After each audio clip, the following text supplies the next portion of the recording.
Hello everyone, मैं Luvkush Upadhyay biology faculty at Dakshina स्वागत करता हूं आप सभी का दक्षिणा ई लर्निंग प्लेटफॉर्म पे। तो आज का जो हमारा टॉपिक है वो है प्रीवियस ईयर पेपर 2020। तो ये नीट का लास्ट ईयर यानी कि 2020 प्रीवियस ईयर पेपर है, राइट, जिसको कि मैं आज डिटेल में डिस्कस करने जा रहा हूँ। Paper 2 2020 paper 2 that I am going to discuss today. तो यहाँ पे 90 क्वेश्चंस है, as you know very well कि यहाँ पे नीट के एग्जाम में 90 क्वेश्चंस बायोलॉजी के आते हैं। तो यहाँ पे टोटल 90 क्वेश्चंस है। तो क्वेश्चन नंबर 91 से हम स्टार्ट करते हैं। तो क्वेश्चन नंबर 91 देखिए क्या है। क्वेश्चन नंबर 91 में क्या दिया था, transverse section of plant shows following anatomical feature. अगर आप प्लांट के ट्रांसवर्स सेक्शन को कट करते हैं तो कुछ जो एनाटॉमिकल फीचर्स यहाँ पे ऑप्शन में दिए हैं वो शो करता है। तो ये जो फीचर्स है ये किससे मैच करते हैं आपको ये बताना है। पहला जो ऑप्शन है वो है large number of scattered vascular bundles surrounded by bundle sheath, right.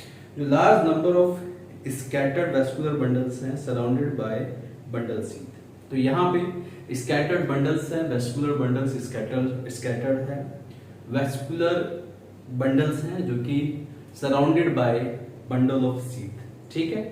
दूसरा है large conspicuous parenchymatous ground tissue. Ground tissue जो है वो लार्ज कॉन्स्पीशियस पैरेनकाइमेटस है। तीसरा है C vascular bundle conjoint and close. Vascular bundles conjoint है और क्लोज्ड है। इसके अलावा डी ऑप्शन है phloem parenchyma absent. Phloem parenchyma absent है, ये दिया है यहाँ पे। तो ये जो कैरेक्टर है ये किससे मैच करते हैं आपको ये बताना है। तो ये सारे जो कैरेक्टर मैच करते हैं ये मैच करते हैं मोनोकोटिलेडन स्टेम से। तो क्वेश्चन नंबर 91 का option 2 is correct answer. Option 1 दिया है dicotyledonous root, option 2 monocotyledonous stem, option 3 monocotyledonous root and option 4 dicotyledonous stem. तो करेक्ट आंसर आएगा मोनोकोटिलेडन स्टेम। तो क्वेश्चन नंबर 91 का second option is correct answer. Question number 92 देखिए, Which of the following would help in prevention of diuresis? इसमें से कौन सा diuresis में प्रिवेंट करता है आपको ये बताना है। तो पहला है decrease in secretion of renin by JG cells, ठीक है। डायूरेसिस कंडीशन को रोकने का काम करता है, आपको ये बताना है। दूसरा है सेकंड ऑप्शन क्या है, more water reabsorption due to under secretion of ADH, ठीक है। वाटर रीअब्जॉर्प्शन ज्यादा हो जाने की वजह से एडीएच के अंडर सिक्रीशन से। तीसरा ऑप्शन है reabsorption of sodium and water from renal tubules due to aldosterone, right.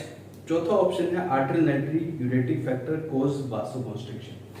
तो यहाँ पे ऑप्शन थर्ड करेक्ट आंसर आएगा कि जो रीअब्जॉर्प्शन ऑफ सोडियम होता है, देखिए एक हार्मोन होता है एल्डोस्टेरोन जो एड्रिनल कॉर्टेक्स से रिलीज होता है। एल्डोस्टेरोन का काम क्या होता है, डीसीटी और कलेक्टिंग डक्ट में सोडियम आयन के रीअब्जॉर्प्शन को बढ़ा देता है। तो सोडियम आयन का जितना ज्यादा रीअब्जॉर्प्शन होगा उसके साथ साथ वाटर भी रीअब्जॉर्ब होगा। तो यहाँ पे जो बॉडी में डायूरेसिस कंडीशन को प्रिवेंट करने का काम करता है वो करता है एल्डोस्टेरोन। तो क्वेश्चन नंबर 92 का option third is correct. Question number 93 देखिए, which of the following statements is not correct. इसमें से कौन सा स्टेटमेंट करेक्ट नहीं है आपको ये बताना है, ठीक है। तो पहला है genetically engineered insulin is produced in E coli. Second option है in man insulin is synthesized as प्रोइंसुलिन।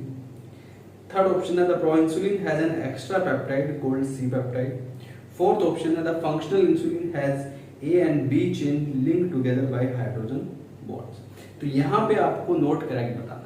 तो पहला ऑप्शन देखो क्या दिया है यहाँ पे, genetically engineered insulin is produced in E coli. ये बिल्कुल सही है।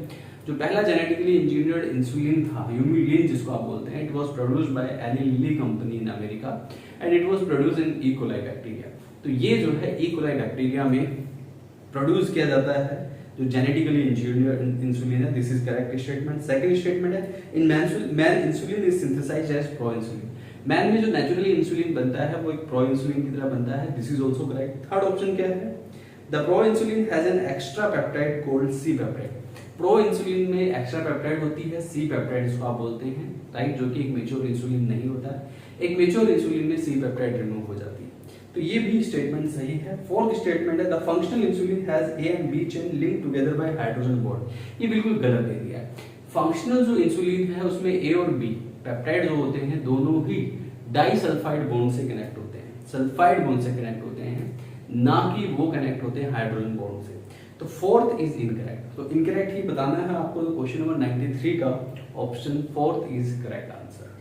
क्वेश्चन नंबर 94 देखिए, embryological support for evolution was disproved by. Embryological support for evolution जो है वो किसने डिस्प्रूव किया है, ये आपको बताना है।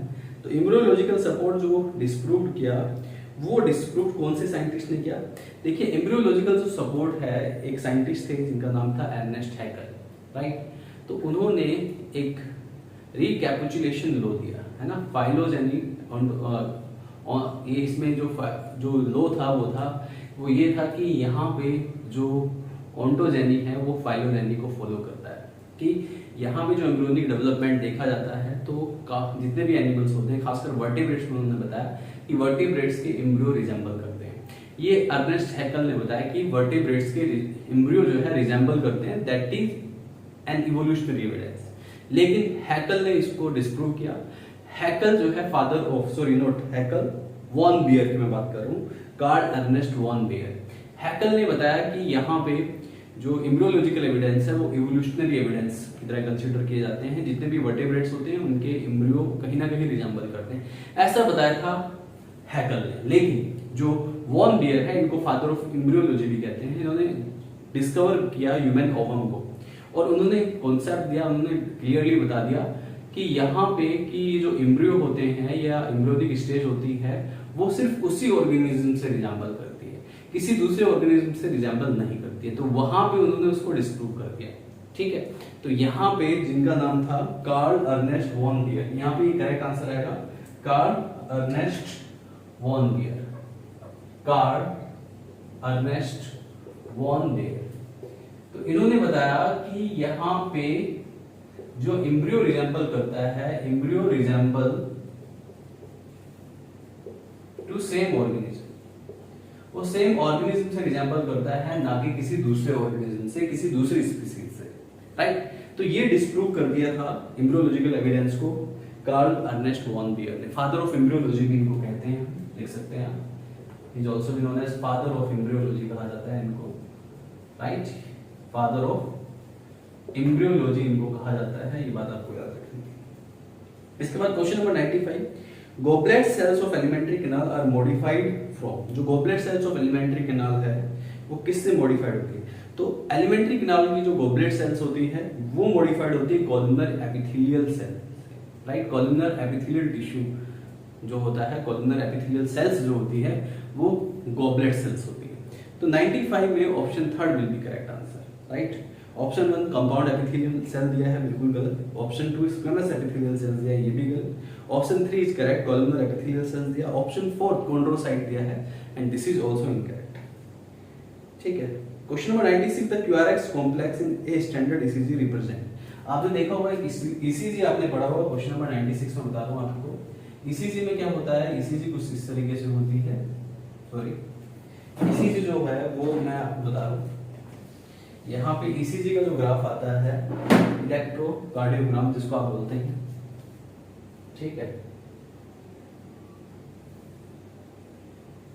इस तरीके से ग्राफ आता है।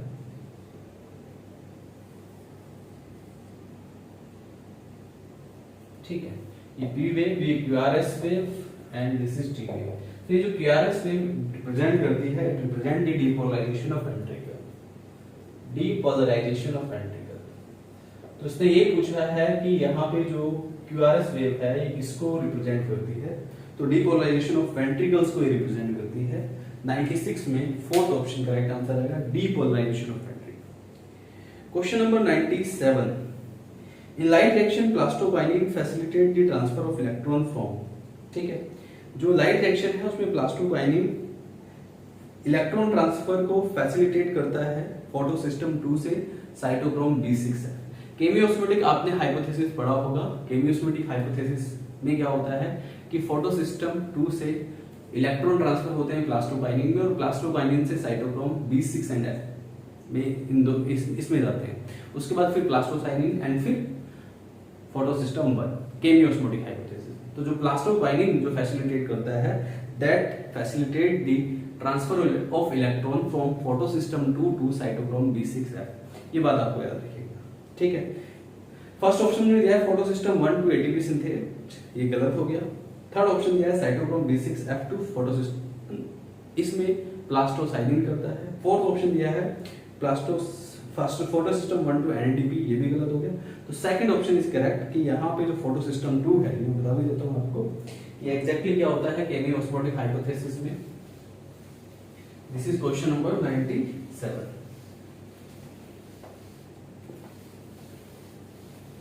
क्वेश्चन नंबर 97 देखते हैं। 97 की बात कर रहा हूँ, 97। तो यहाँ पे क्या होता है, जो केमी ऑस्मोटिक हाइपोथेसिस होता है, ये थाइलाकोइड है, थाइलाकोइड की मेम्ब्रेन है, और यहाँ पे साइटोक्रोम B6F होता है। दिस इज साइटोक्रोम B6F, ठीक है। यहाँ पे ये फोटो सिस्टम 2 होता है, this is photo system 2 and this is photo system 1, ठीक है। तो यहाँ पे फोटो सिस्टम 2 से साइटोक्रोम B6F की तरफ इलेक्ट्रॉन को जो कैरी करने का काम करता है वो करता है प्लास्टोपाइलिन, तो थ्रू PQ, है ना। तो PQ plastocyanin photo system 2 to cytochrome B6F तक इलेक्ट्रॉन को कैरी करने का काम करता है। तो 97 का second option is correct answer. Question number 98 देखिए, the products of reaction catalysed by nitrogenase in root nodule of leguminous plants are. देखिए अगर हम यहाँ पे बात करें, जो नाइट्रोजनेज एंजाइम होता है that helps in nitrogen fixation. Nitrogenase enzyme जो होता है वो राइजोबियम बैक्टीरिया के पास होता है, जो कि जो नोडुल फॉर्मेशन के टाइम पे जो नाइट्रोजन फिक्सेशन में हेल्प करता है वो काम करता है। तो जो यहाँ पे नाइट्रोजनेज एंजाइम जिस रिएक्शन को कैटलाइज करता है रूट नोडुल में लेगुमिनस प्लांट में, राइट, उसका जो प्रोडक्ट है वो क्या होगा ये आपको बताना है। मैं आपको पूरी रिएक्शन ही बता देता हूँ, that is also given in NCERT question number 98, है ना। तो यहाँ पे नाइट्रोजन जो है, राइट, इसकी फिक्सेशन होती है, ये अमोनिया में कन्वर्ट होता है, इसके लिए 8 इलेक्ट्रॉन्स की रिक्वायरमेंट होती है, 8 प्रोटॉन्स की रिक्वायरमेंट होती है। दिस इज प्रोटॉन, हाइड्रोजन है जिसको आप बोलते हैं, और ये एक एनर्जी रिक्वायर्ड प्रोसेस है। 16 ATP भी चाहिए, ये एनसीईआरटी में रिएक्शन दी हुई है। और ये रिएक्ट करने के बाद ये रिएक्शन जो टेक प्लेस करती है in the presence of nitrogenase enzyme, ये रिएक्शन टेक प्लेस करती है एंड यहाँ पे 2 अमोनिया मॉलिक्यूल प्रोड्यूस होते हैं, 2 ammonia molecule will produce and hydrogen produce होंगे, 16 ADP एंड इनऑर्गेनिक फॉस्फेट में कन्वर्ट हो जाता है। This is the reaction. तो यहाँ पे एग्जैक्टली प्रोडक्ट क्या बना है, हमारे पास प्रोडक्ट बना है 2 अमोनिया मॉलिक्यूल और 1 हाइड्रोजन मॉलिक्यूल। तो यहाँ पे अमोनिया एंड हाइड्रोजन ये रिलीज होते हैं। तो 98 का option 1 will be correct answer, क्योंकि यहाँ पे अमोनिया एंड हाइड्रोजन दिया। ऑप्शन 2 में खाली अमोनिया अलोन दिया है, दिस इज इनकरेक्ट, क्योंकि हाइड्रोजन भी एज प्रोडक्ट इस रिएक्शन में निकलता है, ठीक है। नाइट्रेट अलोन ये बिल्कुल गलत हो गया। अमोनिया एंड ऑक्सीजन, ऑक्सीजन का कोई लेना देना नहीं है, राइट, ये पूरा process in absence of oxygen take place करता है। तो first option will be correct answer. Question number 99 देखिएगा, match the following with respect to meiosis. Meiosis के रिस्पेक्ट में आपको मैच करना है। जाइगोटीन को आप मैच कीजिएगा सिनेप्सिस से। जाइगोटीन में जो पेयरिंग होती है क्रोमोसोम्स की वो टेक प्लेस करती है, दैट वी कॉल्ड सिनेप्सिस। तो जाइगोटीन को सिनेप्सिस से मैच कीजिए। पैकेटीन में crossing over recombination take place करता है, तो पैकेटीन यानी कि बी को थर्ड से मैच कीजिए। सी डिप्लोटीन को आपको मैच करना है काइजमेटा से। काइजमेटा की जो फॉर्मेशन होती है वो डिप्लोटीन स्टेज में होती है। डी डाइकाइनेसिस में प्रोसेस का टर्मिनलाइजेशन हो जाता है, तो डी को आप फर्स्ट टर्मिनलाइजेशन से मैच कीजिए and after the matching of all these options, right, तो आपका जो करेक्ट आंसर आएगा option third will be right answer. एक बात और, जब भी क्वेश्चन आप सोल्व करेंगे तो उस टाइम पे आपके हाथ में क्वेश्चन पेपर होना चाहिए, क्योंकि यहाँ पे स्क्रीन पे आपको सिर्फ बोर्ड और मैं नजर आ रहा हूँ, राइट, क्वेश्चन पेपर नजर नहीं आ रहा है। तो क्वेश्चन पेपर होना आपके पास कंपलसरी है, तभी आपको चीजें समझ आएंगी, ठीक है। तो ये पॉइंट्स मैंने बता दिए and you must have the question paper at that time, right. इसके बाद क्वेश्चन नंबर 100 देखिए, match the following column and select the correct option. 100 में आपको कॉलम मैच करने हैं और आपको फिर उसी हिसाब से करेक्ट ऑप्शन बताना है। तो पहला है यहाँ पे 6 to 15 pair of gill slit. 6 to 15 pair of gill slits are present in cyclostome, तो इसको आप साइक्लोस्टोम से मैच करेंगे। बी क्या है, हेट्रोसर्कल कोडल फिन। हेट्रोसर्कल कोडल फिन कॉन्ड्रिक थाइस। कॉन्ड्रिक थाइस में हेट्रोसर्कल कोडल फिन देखे जाते हैं, तो इसको आप कॉन्ड्रिक थाइस से मैच कीजिएगा। सी है air bladder. Air bladder are present in Osteichthyes, यानी कि जो बॉनी फिशेस होते हैं उसमें एयर ब्लैडर होते हैं, इसलिए वो कांस्टेंट स्विमर भी नहीं होते, कांस्टेंटली स्विमिंग नहीं करते। डी है पॉइजन स्टिंग। पॉइजन स्टिंग को आपको मैच करना है ट्राइगोन से, ठीक है, ट्राइगोन में पॉइजन स्टिंग प्रेजेंट होते हैं।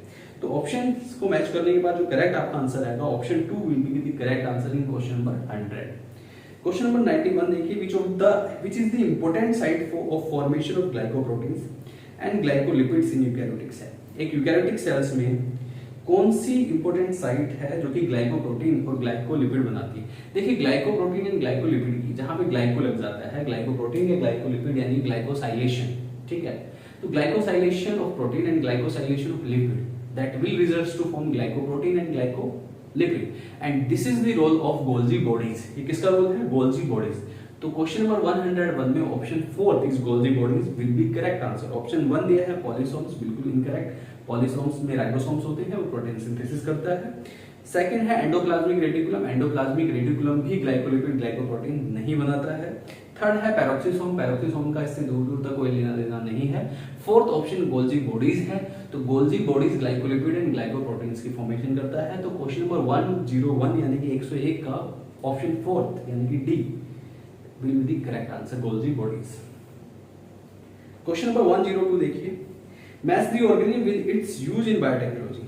बायोटेक्नोलॉजी में जो ऑर्गेनिज्म का यूज होता है उसकी आपको मैचिंग करनी है। सबसे पहला है बेसिलस thuringiensis। बेसिलस thuringiensis इसको बीटीबी कहा जाता है, राइट। और इसका जो रोल होता है बेसिलस thuringiensis को आप क्राई प्रोटीन से मैच करेंगे। देखिए ये जो बैक्टीरिया है बेसिलस thuringiensis ये एक क्राई प्रोटीन को प्रोड्यूस करता है और ये क्राई प्रोटीन एक स्पेसिफिक इंसेक्ट को टारगेट बना के उसको किल करने का काम करती है और इसको एज ए एप्लीकेशन हम बायोटेक्नोलॉजी में भी इस्तेमाल करते हैं। आपने पढ़ा होगा biotechnology and its application chapter का क्वेश्चन है। तो ए को आप फोर्थ से मैच कीजिए। B Thermus aquaticus. Thermus aquaticus से आप एक डीएनए पॉलीमरेज निकालते हैं, इसको आप टैग पॉलीमरेज भी कहते हैं, राइट। और ये जो डीएनए पॉलीमरेज होता है हाई टेम्परेचर पे भी स्टेबल होता है, इसलिए आप पीसीआर रिएक्शन में पॉलीमरेज चेन रिएक्शन में इसका इस्तेमाल करते हैं। तो बी को आप डीएनए पॉलीमरेज से मैच कीजिए। सी एग्रोबैक्टीरियम ट्यूमीफेशियन। एग्रोबैक्टीरियम ट्यूमीफेशियन का से हम टीआई प्लाज्मिड का इस्तेमाल करते हैं जो कि एक क्लोनिंग वेक्टर है। तो यहाँ पे एग्रोबैक्टीरियम ट्यूमीफेशियंस को आप क्लोनिंग वेक्टर से मैच कीजिए। डी ऑप्शन है सैल्मोनेला टाइफीमैरियम मूरियम। तो सैल्मोनेला टाइफीमूरियम जो है construction of first recombinant DNA molecule. First recombinant DNA molecule Salmonella typhi का बनाया गया था, ये एनसीईआरटी में मेंशन है। तो ऑप्शंस को मेंशन करने के बाद जो करेक्ट आपका आंसर आएगा वो option third will be correct answer in question number 102। Now see question number 103। Experimental verification of the chromosomal theory of inheritance was done by. देखिए अगर एक्सपेरिमेंटल वेरिफिकेशन की हम बात करें यहाँ पे, तो experimental verification of chromosomal theory का सटन एंड बॉवरी ने क्रोमोसोमल थ्योरी ऑफ इनहेरिटेंस दी, लेकिन इसको एक्सपेरिमेंटली जो प्रूव किया वो टीएच मॉर्गन ने। टीएच मॉर्गन नाम के साइंटिस्ट थे, उन्होंने ड्रोसोफिला मेलनगेस्टर पे एक्सपेरिमेंट परफॉर्म करके क्रोमोसोमल थ्योरी ऑफ इनहेरिटेंस को एक्सपेरिमेंटली प्रूव किया। तो 103 का option 1 will be correct answer यानी कि मॉर्गन, राइट। बाकी सेकंड में मेंडल दिया है, दिस इज इनकरेक्ट। सटन उन्होंने क्रोमोसोमल थ्योरी दी थी, एक्सपेरिमेंटली प्रूव नहीं किया था। फोर्थ ऑप्शन बॉवरी, ये भी गलत हो जाएगा, राइट। क्वेश्चन नंबर 104 देखते हैं, इनको मैच करते हैं जरा। इनहिबिटर ऑफ कैटालाइटिक एक्टिविटी, ठीक है। इनहिबिटर ऑफ कैटालाइटिक एक्टिविटी को आप मेलोनेट से मैच कीजिए, ठीक है। ये मेलोनेट जो है inhibit the activity of succinic dehydrogenase enzyme, right. Malonate जो है अगर आपने पढ़ा हो कॉम्पिटिटिव इनहिबिटर्स में, तो ये कॉम्पिटिटिव इनहिबिटर है, सक्सिनिक डिहाइड्रोजिनेज की एक्टिविटी को इनहिबिट करने का काम करता है ये, राइट। तो इसको आप मेलोनेट से मैच कीजिए। बी क्या है? Possess peptide bond. Peptide bond possess होता है कोलेजन में। Collagen is the protein that is the most abundant protein of the animal kingdom. तो पेप्टाइड बॉन्ड प्रोटीन्स में होते हैं, तो इसको आप कोलेजन से मैच कीजिए। C cell wall material in fungi. Fungi का सेल वॉल मटेरियल काइटिन से बना होता है, सी को आप काइटिन से मैच कीजिए। D secondary metabolite, ricin is secondary metabolite, that is also given in NCERT. So after matching all these you will get the answer of option 2 will be the right answer in question number 104. Question number 105 देखिए, bilaterally symmetrical and acoelomate animals are exemplified by। जो bilaterally symmetrical है और acoelomate animal है, right। देखिए bilateral symmetrical भी है और acoelomate भी है। ऐसा एक ही एनिमल है जो कि bilaterally symmetrical होगा। देखिए इसमें एनिलिडा की बात की, ऑप्शन 1 में एनिलिडा दिया है। एनिलिडा बायलैटरल सिमेट्रिकल है बट सिलोमेट है, ये बात आपको याद रखनी है, तो this is incorrect. Second option Ctenophora. Ctenophora जो है ये बाइरेडियल सिमेट्री होती है और ये एसिलोमेट होता है, ये बाइलेटरल सिमेट्रिकल नहीं होता है टिनोफोरा, तो ये भी नहीं है। Platyhelminthes will be the correct answer. Platyhelminthes में बाइलेटरल सिमेट्री भी होती है और ये एसिलोमेटिक एनिमल्स भी होते हैं, एसिलोमेट भी होते हैं, तो यहाँ पे Platyhelminthes will be the right option in question number 105। ठीक है, फोर्थ में एस्केहेल्मिन्थ्स दिया है, ये सूडोसिलोमेट होते हैं, बाइलेटरल सिमेट्रिकल होते हैं, तो ये नहीं आएगा। तो क्वेश्चन नंबर 105 का option third will be the correct answer. Question number 106 देख लेते हैं। Floridean starch has structure similar to, floridean starch जो होता है ये स्टोर फूड होता है रेड एल्गी में, and this is similar to glycogen and the amylopectin. ये बात आपको याद रखनी है। This is also statement which is given in NCERT plant kingdom chapter 3 में दिया है। तो यहाँ पे store food in red algae में जो होता है वो फ्लोरिडीन स्टार्च होता है, and that is similar to amylopectin and the glycogen. तो 106 का option third will be correct answer. Question number 107 देखिए। Identify the correct statement with regard to G one phase of interference. ठीक है, आपको जीवन फेज यानी कि जो गैप 1 फेज गैप 2 फेज आपने पढ़ा होगा, राइट। तो जीवन फेज के रिगार्डिंग कौन सा स्टेटमेंट करेक्ट है आपको ये बताना है। तो पहला स्टेटमेंट देखते हैं हम। न्यूक्लियर डिवीजन टेक प्लेस, बिल्कुल गलत। Nuclear division will take place during karyokinesis. ठीक है, कैरियोकाइनेसिस के टाइम पे न्यूक्लियर डिवीजन टेक प्लेस करता है, and that is the ending of cell division. Cell division के टाइम पे न्यूक्लियर डिवीजन करता है, तो यहाँ पे गलत हो गया। हम गैप 1 फेज की बात कर रहे हैं। सेकंड, डीएनए सिंथेसिस और replication take place. DNA synthesis and replication जो टेक प्लेस करता है that take place in S phase. S phase में DNA synthesis and replication take place करता है, तो ये भी गैप 1 फेज के लिए इनकरेक्ट हो गया। Third option, reorganisation of a cell component take place. Reorganisation of cell component जो टेक प्लेस करता है, राइट, वो टीलोफेज में टेक प्लेस करता है, राइट। ये बात आपको याद रखनी है, तो ये भी गलत हो गया। Fourth option, cell is metabolically active, grows but does not replicates its DNA. Cell metabolically active होती है और ग्रो करती है, लेकिन डीएनए रेप्लिकेशन नहीं होगा। This is the correct statement for the gap 1 और G1 फेज। तो गैप 1 और G1 फेज जो कि एक फेज है cell cycle and cell cycle का या सेल डिवीजन का एक फेज है, तो सेल साइकिल के इस फेज में option fourth will be correct answer कि जो गैप 1 फेज है उसमें सेल मेटाबॉलिकली एक्टिव होती है और does not replicate. Obviously that replication will take place in S phase. तो 107 का option fourth is correct. Question number 108 देखिए। If the head of cockroach is removed it may live for few days because. देखिए, अगर आप head region of cockroach को remove कर देते हैं तो कॉकरोच लगभग 1 वीक तक सर्वाइव करता है, ठीक है। और ऐसा क्यों होता है? इसका जो करेक्ट आंसर आएगा ऑप्शन फोर्थ जो दिया है यहाँ पे, the head holds A small portion of nervous system while the rest is situated along the ventral part of its body. Actual में क्या होता है कि नर्वस सिस्टम का स्मॉल पोर्शन ही इनर्वेटेड होता है।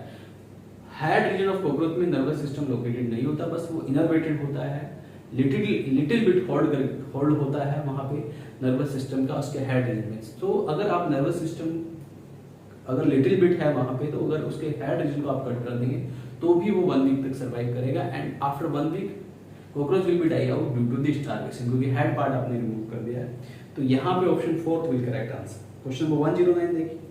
The enzyme enterokinase help in conversion of. Enzyme enterokinase का काम क्या है? यहाँ पे एंजाइम जो एंट्रोकाइनेज होता है ये एक इंटेस्टिनल एंजाइम है। ये क्या है? ये जो है एक इंटेस्टिनल एंजाइम है, और ये एंट्रोकाइनेज करता क्या है? क्वेश्चन नंबर 109 की मैं बात कर रहा हूँ।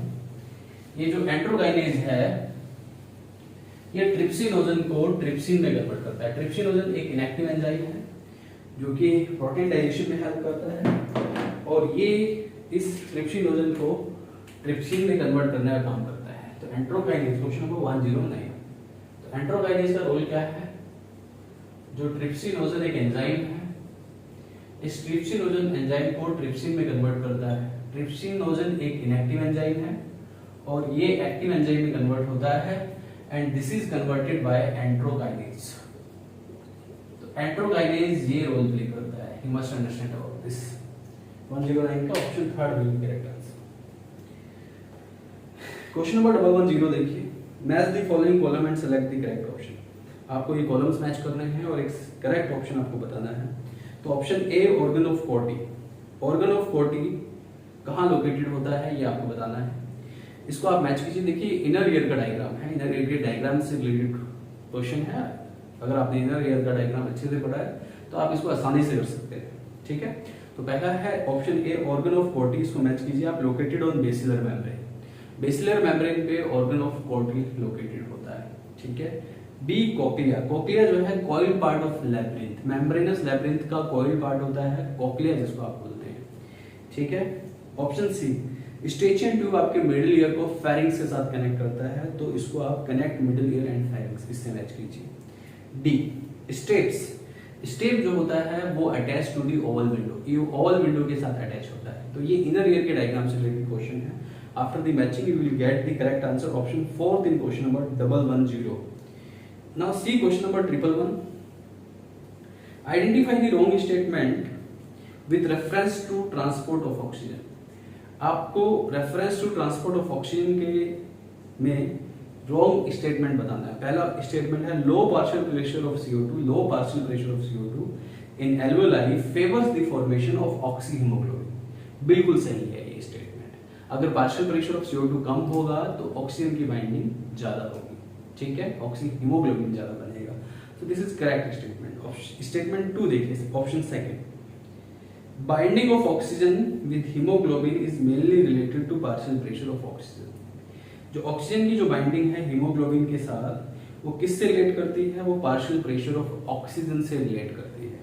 तो ये बिल्कुल सही है कि जो ऑक्सीजन की बाइंडिंग है हीमोग्लोबिन के साथ that is related to the partial pressure of oxygen, वो पार्शियल प्रेशर ऑफ ऑक्सीजन के साथ रिलेट करती है। Option 3, partial pressure of CO2 can interfere with oxygen. जो पार्शियल प्रेशर ऑफ CO2 है वो इंटरफेयर करता है ऑक्सीजन के साथ, बिल्कुल सही, विद हीमोग्लोबिन। ऑब्वियसली अगर पार्शियल प्रेशर ऑफ CO2 बढ़ेगा तो ऑक्सीजन की बाइंडिंग कम हो जाएगी, ऑक्सी हीमोग्लोबिन बनने की टेंडेंसी कम हो जाएगी। तो ये भी बिल्कुल सही स्टेटमेंट है। Option 4, higher hydrogen concentration in alveoli favours the formation of oxy haemoglobin. बिल्कुल गलत है।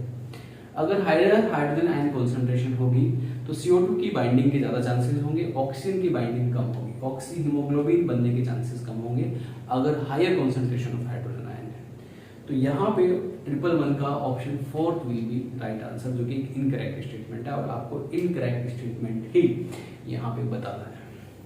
क्वेश्चन नंबर 112 देखिए, in water hyacinth and water lily pollination take place by. Water hyacinth में पॉलिनेशन इंसेक्ट्स के थ्रू टेक प्लेस करता है and water lily में pollination take place करता है थ्रू विंड। तो यहाँ पे जो करेक्ट आंसर आएगा option 2 will be the right answer, insects और विंड। क्वेश्चन नंबर 113 देखिएगा, BT cotton variety that was developed by introduction of toxin gene और bacillus थ्रूनजेनेसिस is resistant to insect pest. जो BT cotton की जो variety develop की गई थी वो कॉटन को इंसेक्ट से बचाने के लिए, इंसेक्ट पेस्ट से प्रोटेक्ट करने के लिए बीटी कॉटन वैरायटी को डेवलप किया गया। तो जो क्योंकि ये जो बीटी है Bacillus thuringiensis, right, it can kill the insects and pest. तो जेनेटिकली इंजीनियर्ड किया गया इसको, राइट, और इसको जो है इंसेक्ट रेजिस्टेंट बनाया गया, इंसेक्ट पेस्ट रेजिस्टेंट बनाया गया। तो 113 का option 2 will be correct answer. Question number 114 देखिए, सिलेक्ट द करेक्ट स्टेटमेंट। आपको करेक्ट स्टेटमेंट सिलेक्ट करनी है। पहला स्टेटमेंट है insulin is associated with hyperglycaemia. बिल्कुल गलत। इंसुलिन ग्लूकोज के लेवल को बढ़ाता है and that is related to hypoglycaemia, not hyperglycaemia. तो ये इनकरेक्ट हो गया, लेकिन आपको करेक्ट स्टेटमेंट फाइंड आउट करना है। तो ऑप्शन 1 इज इनकरेक्ट। ऑप्शन 2 देखिए, ग्लूकोकोर्टिकोइड स्टिमुलेट ग्लूकोनियोजेनेसिस। ग्लूकोनियोजेनेसिस का मतलब क्या है कि अगर कोई नॉन कार्बोहाइड्रेट प्रोडक्ट है, नॉन कार्बोहाइड्रेट प्रोडक्ट से ग्लूकोज बन जाता है, ठीक है, तो उसे आप क्या कहते हैं, ग्लूकोनियोजेनेसिस। जैसे कि अमीनो एसिड से ग्लूकोज बन गया तो ग्लूकोनियोजेनेसिस कहते हैं। And this process is stimulated by the cortisol hormone and even glucagon hormone. तो ग्लूकोकोर्टिकोइड में कोर्टिसोल आ जाता है, तो ग्लूकोकोर्टिकोइड्स जो होता है वो स्टिमुलेट करता है ग्लूकोनियोजेनेसिस को। This is correct statement. तो option 2 will be right answer in question number 114। बाकी स्टेटमेंट थर्ड भी देख लेते हैं। Glucagon is associated with hypoglycaemia. बिल्कुल गलत है।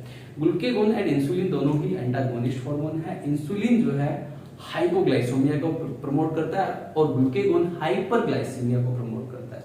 तो ये भी गलत दे दिया यहाँ पे, क्योंकि ये हाइपरग्लाइसीमिया को स्टिमुलेट करता है, यानी कि उसको प्रमोट करता है। तो option third will be correct, incorrect answer in this question. Question number 4 देखिए, insulin acts on pancreatic cells and adipocytes.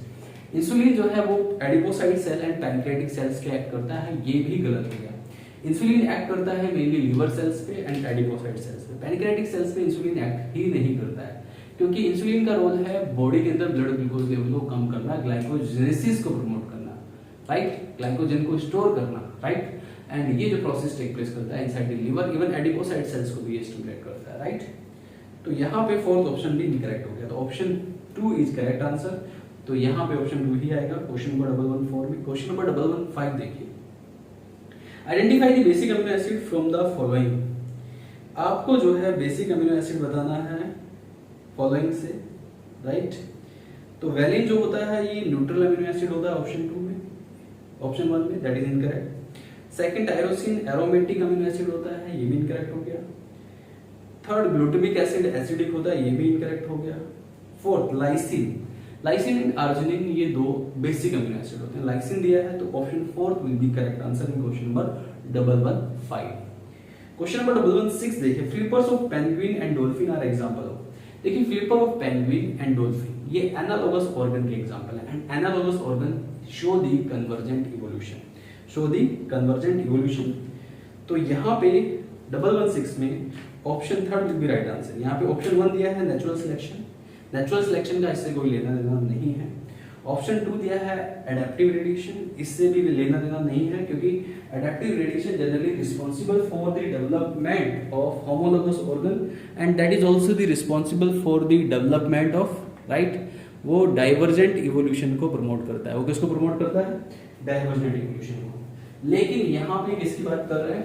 Question number कौन सा है? 116, लिसन केयरफुली। तो ये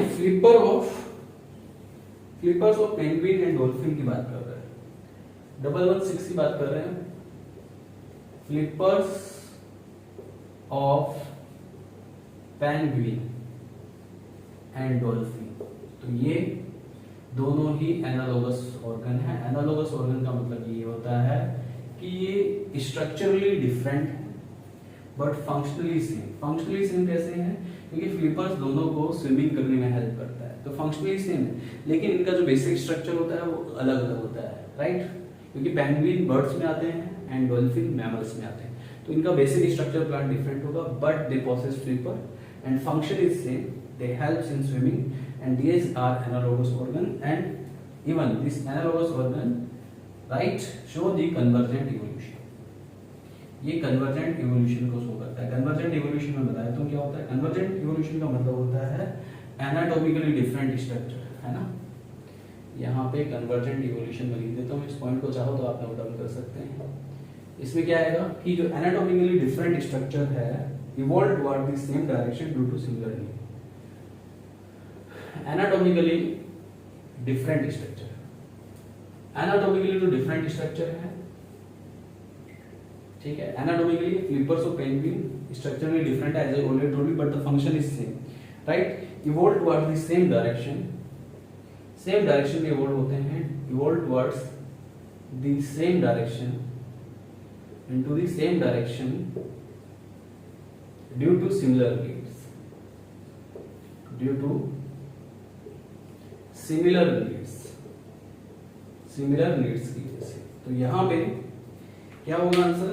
देखो कि ये एनाटॉमिकली डिफरेंट स्ट्रक्चर है, flipper of penguins and the flipper of dolphin same direction में इवॉल्व होते हैं, क्योंकि इवोल्यूशन का काम है, सो क्योंकि स्विमिंग का काम है। सिमिलर नीड मतलब स्विमिंग, राइट। तो ये कन्वर्जेंट इवोल्यूशन की प्रॉपर डेफिनेशन मैंने आपको बता दी है। तो यहाँ पे ये इसी को शो करता है, कन्वर्जेंट इवोल्यूशन को। तो क्वेश्चन नंबर 116 का option 3 will be right answer. इसके बाद हम क्वेश्चन नंबर 117 देखेंगे, राइट। देखिए question number 117, from his experiment S L Miller produced amino acids by mixing the following in a close flask. देखिए जो एसएल मिलर एक अमेरिकन साइंटिस्ट थे, इन्होंने जो है सबसे पहले जो है केमिकल इवोल्यूशन को एक्सपेरिमेंटली प्रूव किया, ठीक है। जो आपका ओपेरिन एंड हार्डिन ने इवोल्यूशन के बारे में बताया, केमिकल इवोल्यूशन थ्योरी जो उन्होंने दी, उसको एक्सपेरिमेंटली प्रूव किया, एक एक्सपेरिमेंटल सेटअप बनाया, और उस एक्सपेरिमेंटल सेटअप में उन्होंने क्लोज फ्लास्क किया, और क्लोज फ्लास्क के अंदर जो कंडीशन क्रिएट की उसी के बारे में यहाँ पे दिया है, और आपको करेक्ट कंडीशन बतानी है। पहला जो दिया है methane, hydrogen, ammonia and water vapour eight 600 degree Celsius. ये गलत हो गया है, यहाँ पे 600 डिग्री सेल्सियस नहीं आएगा, यहाँ पे 800 डिग्री सेल्सियस आएगा। ठीक है, ये बाकी सही है, मीथेन, हाइड्रोजन, अमोनिया, बट यहाँ पे 600 डिग्री सेल्सियस दे दिया, सो दिस इज इनकरेक्ट। ऑप्शन 2 देखिए, methane, hydrogen, ammonia and water vapour eight 800 degree Celsius, बिल्कुल सही। उन्होंने जो क्लोज फ्लास्क में यही कंडीशन डेवलप की थी, मीथेन, नाइट्रोजन एंड अमोनिया को लिया 800 डिग्री सेल्सियस पे, अमोनिया NH3।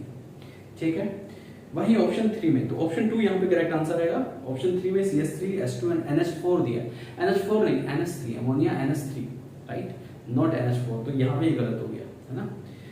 क्वेश्चन नंबर 4 में CH4 दे दिया, CH3 था, राइट, तो यहीं पे गलत हो जाता है।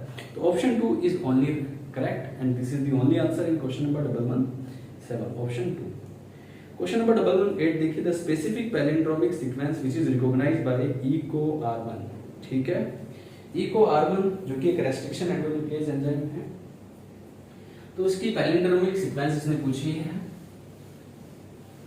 ठीक है, तो आपको इसकी पैलिंड्रोमिक सीक्वेंस बतानी है। क्वेश्चन नंबर 118 की मैं बात कर रहा हूँ, ध्यान दीजिए। Question number 118, listen carefully.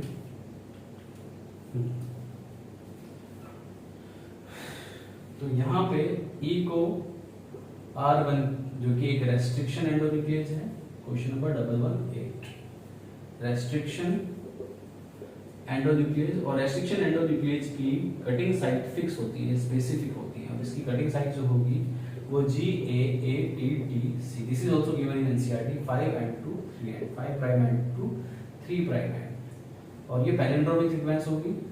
ठीक है ना, एक सेकेंड, पैलिंड्रोमिक सीक्वेंस होती है। ठीक है, तो it will be right answer, ये दिया है ऑप्शन 2 में, तो this is option 2, option 2 will be right answer in question number 118, question number 118 में ना। Now question number 119, secondary metabolites such as nicotine, strychnine and caffeine are produced by plant for the defense action।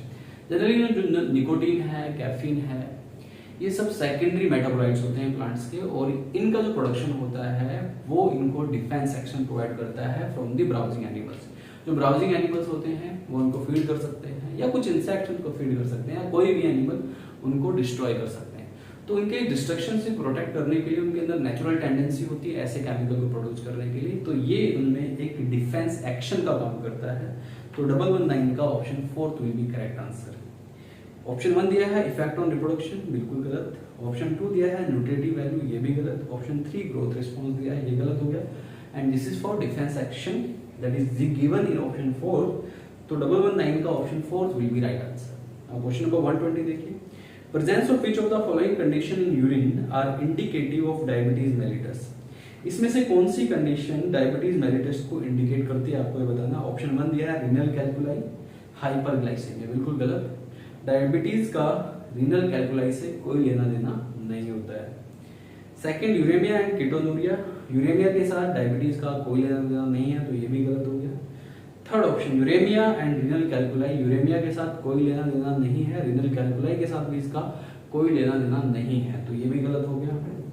120 का option 4 ketonuria and glycosuria, ये बिल्कुल सही है। Ketone bodies बढ़ जाती हैं यूरिन में, तो दिस इज करेक्ट। ग्लाइकोसूरिया यानी कि ग्लूकोज का लेवल बढ़ जाता है यूरिन में, तो ये भी बिल्कुल सही है। तो 120 का fourth option will be correct answer. Question number 121 देखिए, which of the following statements are true for the phylum Chordata। Phylum Chordata के लिए कौन से स्टेटमेंट्स ट्रू है, आपको ये बताने हैं। स्टेटमेंट ए है, देखिए, in Urochordata notochord extend from head to tail and it is present throughout their life, बिल्कुल गलत स्टेटमेंट है ना। यूरोकोर्डेटा में नोटोकॉर्ड सिर्फ लार्वल टेल में प्रेजेंट होती है, ना कि थ्रू आउट लाइफ, और वो भी हेड टू टेल, यहाँ पे ऐसा दिया है, दिस इज इनकरेक्ट। तो ये रॉन्ग स्टेटमेंट हो गया, राइट। हालांकि Urochordata is the sub phylum of Chordata, but this is wrong statement. B statement देखते हैं, in Vertebrata notochord is present during the embryonic period only, बिल्कुल सही स्टेटमेंट है। वर्टिब्रेट्स में नोटोकोड सिर्फ एम्ब्रियोनिक पीरियड में प्रेजेंट होती है, बाद में ये नोटोकोड वर्टिब्रल कॉलम से रिप्लेस हो जाती है, तो B is correct. Option C देखिए, central nervous system is dorsal and hollow, बिल्कुल करेक्ट। यहाँ पे जो सेंट्रल नर्वस सिस्टम होता है कोर्डेटा में वो होलो होता है और डोर्सल होता है, ये भी करेक्ट है। D option, Chordata is divided into 3 sub phyla, Hemichordata, Tunicata and Cephalochordata, बिल्कुल गलत हो गया जी। हेमिकोर्डेटा तो फाइलम अलग है, सेपरेट फाइलम है, ना कि फाइलम कोर्डेटा में आता है, ठीक है। तो ये गलत दे दिया यहाँ पे, दिस इज रॉन्ग, है ना। तो सिर्फ B and C statement correct है, यानी कि 121 का option 1 will be right answer. Question number 122 देखिए, cuboidal epithelium with brush border of microvilli is found in. जो ट्यूबोडल एपिथेलियम है, ब्रश बॉर्डर ऑफ माइक्रोविलाई, जो found in proximal convoluted tubule of nephron. जो cuboidal epithelial होता है, right, उसमें microvilli की process होती है, जो कि एक मॉडिफाइड ट्यूबोडल एपिथेलियल है, जिसको ब्रश बॉर्डर ट्यूबोडल एपिथेलियम बोलते हैं, and this is present in PCT proximal convoluted tubule. तो option 4 is the correct answer in question number 122, ठीक है। नाउ क्वेश्चन नंबर 123 देखते हैं। Match the column and select the correct option. आपको column match करना है और करेक्ट ऑप्शन बताना है। Option A, Clostridium butylicum. Clostridium butylicum butyric acid produce करता है, तो ए को ऑप्शन 3 से मैच, ऑप्शन 2 से मैच कीजिए। बी, ट्राइकोडर्मा पॉलीस्पोरम, साइक्लोस्पोरिन ए बनाता है, तो बी को 1 से मैच कीजिए। सी, मोलस्कस प्यूपेरियस, ये जो है स्टेटिन प्रोड्यूस करता है and that helps in blood cholesterol lowering agent. ये एक ब्लड कोलेस्ट्रॉल लेवरिंग एजेंट स्टेटिन को बनाने का काम करता है, मोलस्कस प्यूपेरियस, तो सी को आप 4 से मैच कीजिए। D, Aspergillus Naicker citric acid produce करता है, तो डी को ऑप्शन 3 से मैच कीजिए। तो यहाँ पे क्वेश्चन नंबर 123 का option 3 will be right answer. Now question number 124 देखिए, which of the following is correct about viroids, ठीक है। विरोइड्स के बारे में यहाँ पे कौन सा करेक्ट है आपको ये बताना है, ठीक है। देखिए, विरोइड्स जो होते हैं they have free RNA without protein code. इनमें फ्री आरएनए होते हैं बिना प्रोटीन कोड के विरोइड्स में, ठीक है। तो ये आरएनए होते हैं, ठीक है, और ये हार्मफुल एजेंट है, इन्फेक्शियस एजेंट है। तो option 3 will be correct answer, है ना, in question number 124। Question number 125 देखिए, the body of ovule is fused with in the funicle act. Body of ovule जो होती है वो फिनिकल के साथ फ्यूज होती है, कौन से रीजन पे, हाइलम वाले रीजन पे फ्यूज होती है। तो ऑप्शन 1 में चैलेजा दिया है, ये गलत हो गया। ऑप्शन 2 में हाइलम दिया है, this is correct answer. Option 3 में माइक्रोपाइल दिया, दिस इज इनकरेक्ट। ऑप्शन 4 में न्यूक्लियस दिया, दिस इज आल्सो इनकरेक्ट। तो 125 को आप ऑप्शन 2 से मैच कीजिए। हाइलम जो है वो एक मीटिंग पॉइंट होता है फिनिकल का ओव्यूल के साथ, ठीक है। क्वेश्चन नंबर 126 देखिएगा, The oxygenation activity of Rubisco enzyme in photorespiration leads to the formation of। जो oxygenation activity of rubisco enzyme है फोटोरेस्पिरेशन में, वो क्या फॉर्म करता है। देखिए, रूबिस्को जो है वो क्या करता है आपको ये जानना है, ठीक है। रूबिस्को की दोनों एक्टिविटी होती है। रूबिस्को की जो फुल फॉर्म है राइबोलोज बिसफॉस्फेट कार्बोक्सिलेज ऑक्सीजनेज, यानी कि वो कार्बोक्सिलेशन भी करता है, वो ऑक्सीजनेशन भी करता है। तो कार्बोक्सिलेशन, अगर यहाँ पे CO2 की कॉन्सेंट्रेशन अच्छी खासी है तो कार्बोक्सिलेशन करेगा, लेकिन CO2 की कमी के अभाव में, कमी में के कारण वो फोटो रेस्पिरेशन परफॉर्म करना स्टार्ट कर देता है, राइट। तो यहाँ पे फोटो रेस्पिरेशन की जो रिएक्शन है जो कि रूबिस्को कराता है, ऑक्सीजनेशन एक्टिविटी को शो करता है। तो फोटो रेस्पिरेशन रिएक्शन को देखिए इस क्वेश्चन में, this is the question number 126। तो इन दिस केस क्या होता है कि RUBP CO2 की कमी की वजह से ऑक्सीजन के साथ ही बाइंड कर जाता है, और ऑक्सीजन के साथ बाइंड करने के बाद क्वेश्चन नंबर 126 है, तो ये बनाता है PGA फॉस्फोबिल्सरिक एसिड, यानी कि 3 कार्बन या फॉस्फोबिल्सरेट भी आप बोलते हैं, और फॉस्फोग्लाइकोलेट, ये ब्रेक हो जाता है फॉस्फोग्लाइकोलेट, ग्लाइकोलेट, जिसमें कि 2 कार्बन एटम है। तो यहाँ पे 3 carbon atom and 2 carbon atom product बनते हैं, और ये ऑक्सीडेशन किसकी प्रेजेंस में होता है, RUBP की प्रेजेंस में। RUBP O2 के साथ बाइंड कर जाता है, इसे आप फोटो रेस्पिरेशन कहते हैं। वेस्टफुल प्रोसेस है। कार्बोक्सिलेशन में क्या होता है कि RUBP CO2 के साथ बाइंड करके 2 मॉलिक्यूल्स ऑफ PGA बनाता है, लेकिन यहाँ पे एक PGA का मॉलिक्यूल बना दिया, एक फॉस्फोग्लाइकोलेट का बना दिया, जो कि एक वेस्टफुल प्रोसेस बन गया। तो अब ये रिएक्शन आपने अच्छे से समझ ली। अब इस रिएक्शन के हिसाब से हमें ऑप्शन के साथ मैच करना है। इसमें क्या बोला है ऑप्शन 1 में 1 मॉलिक्यूल ऑफ 4C कंपाउंड, बिल्कुल गलत दे दिया है ना, क्योंकि 3C और 2C ही बनते हैं, 4C नहीं बनता है। And 1 molecule of 2C compound, 2C हालांकि सही है लेकिन 4C इज रॉन्ग, तो option 1 is incorrect. Option 2 2 molecules of 3C compound, only 1 molecule of 3C compound बन रहा है यहाँ पे, तो ये भी गलत हो गया। Option 3 1 molecule of 3C compound, this is correct. यहाँ पे क्या हो रहा है कि सिर्फ 1 मॉलिक्यूल ऑफ 3C कंपाउंड बन रहा है एंड 1 मॉलिक्यूल ऑफ फॉस्फोग्लाइकोलेट जो कि 2C कंपाउंड है, तो ये इनकरेक्ट हो गया। 1 मॉलिक्यूल ऑफ 6C कंपाउंड, ये तो बिल्कुल ही गलत हो गया, 6C कंपाउंड तो यहाँ पे बनता ही नहीं है। तो क्वेश्चन नंबर 126 का option 3 will be right answer, बाकी सब इनकरेक्ट है ना। क्वेश्चन नंबर 127 देखिए, match the following columns and select the correct option. आपको ये कॉलम्स मैच करने हैं और उसी के हिसाब से करेक्ट ऑप्शन भी आपको बताना है। तो यहाँ पे इसिनोफिल्स को आप किससे मैच करेंगे?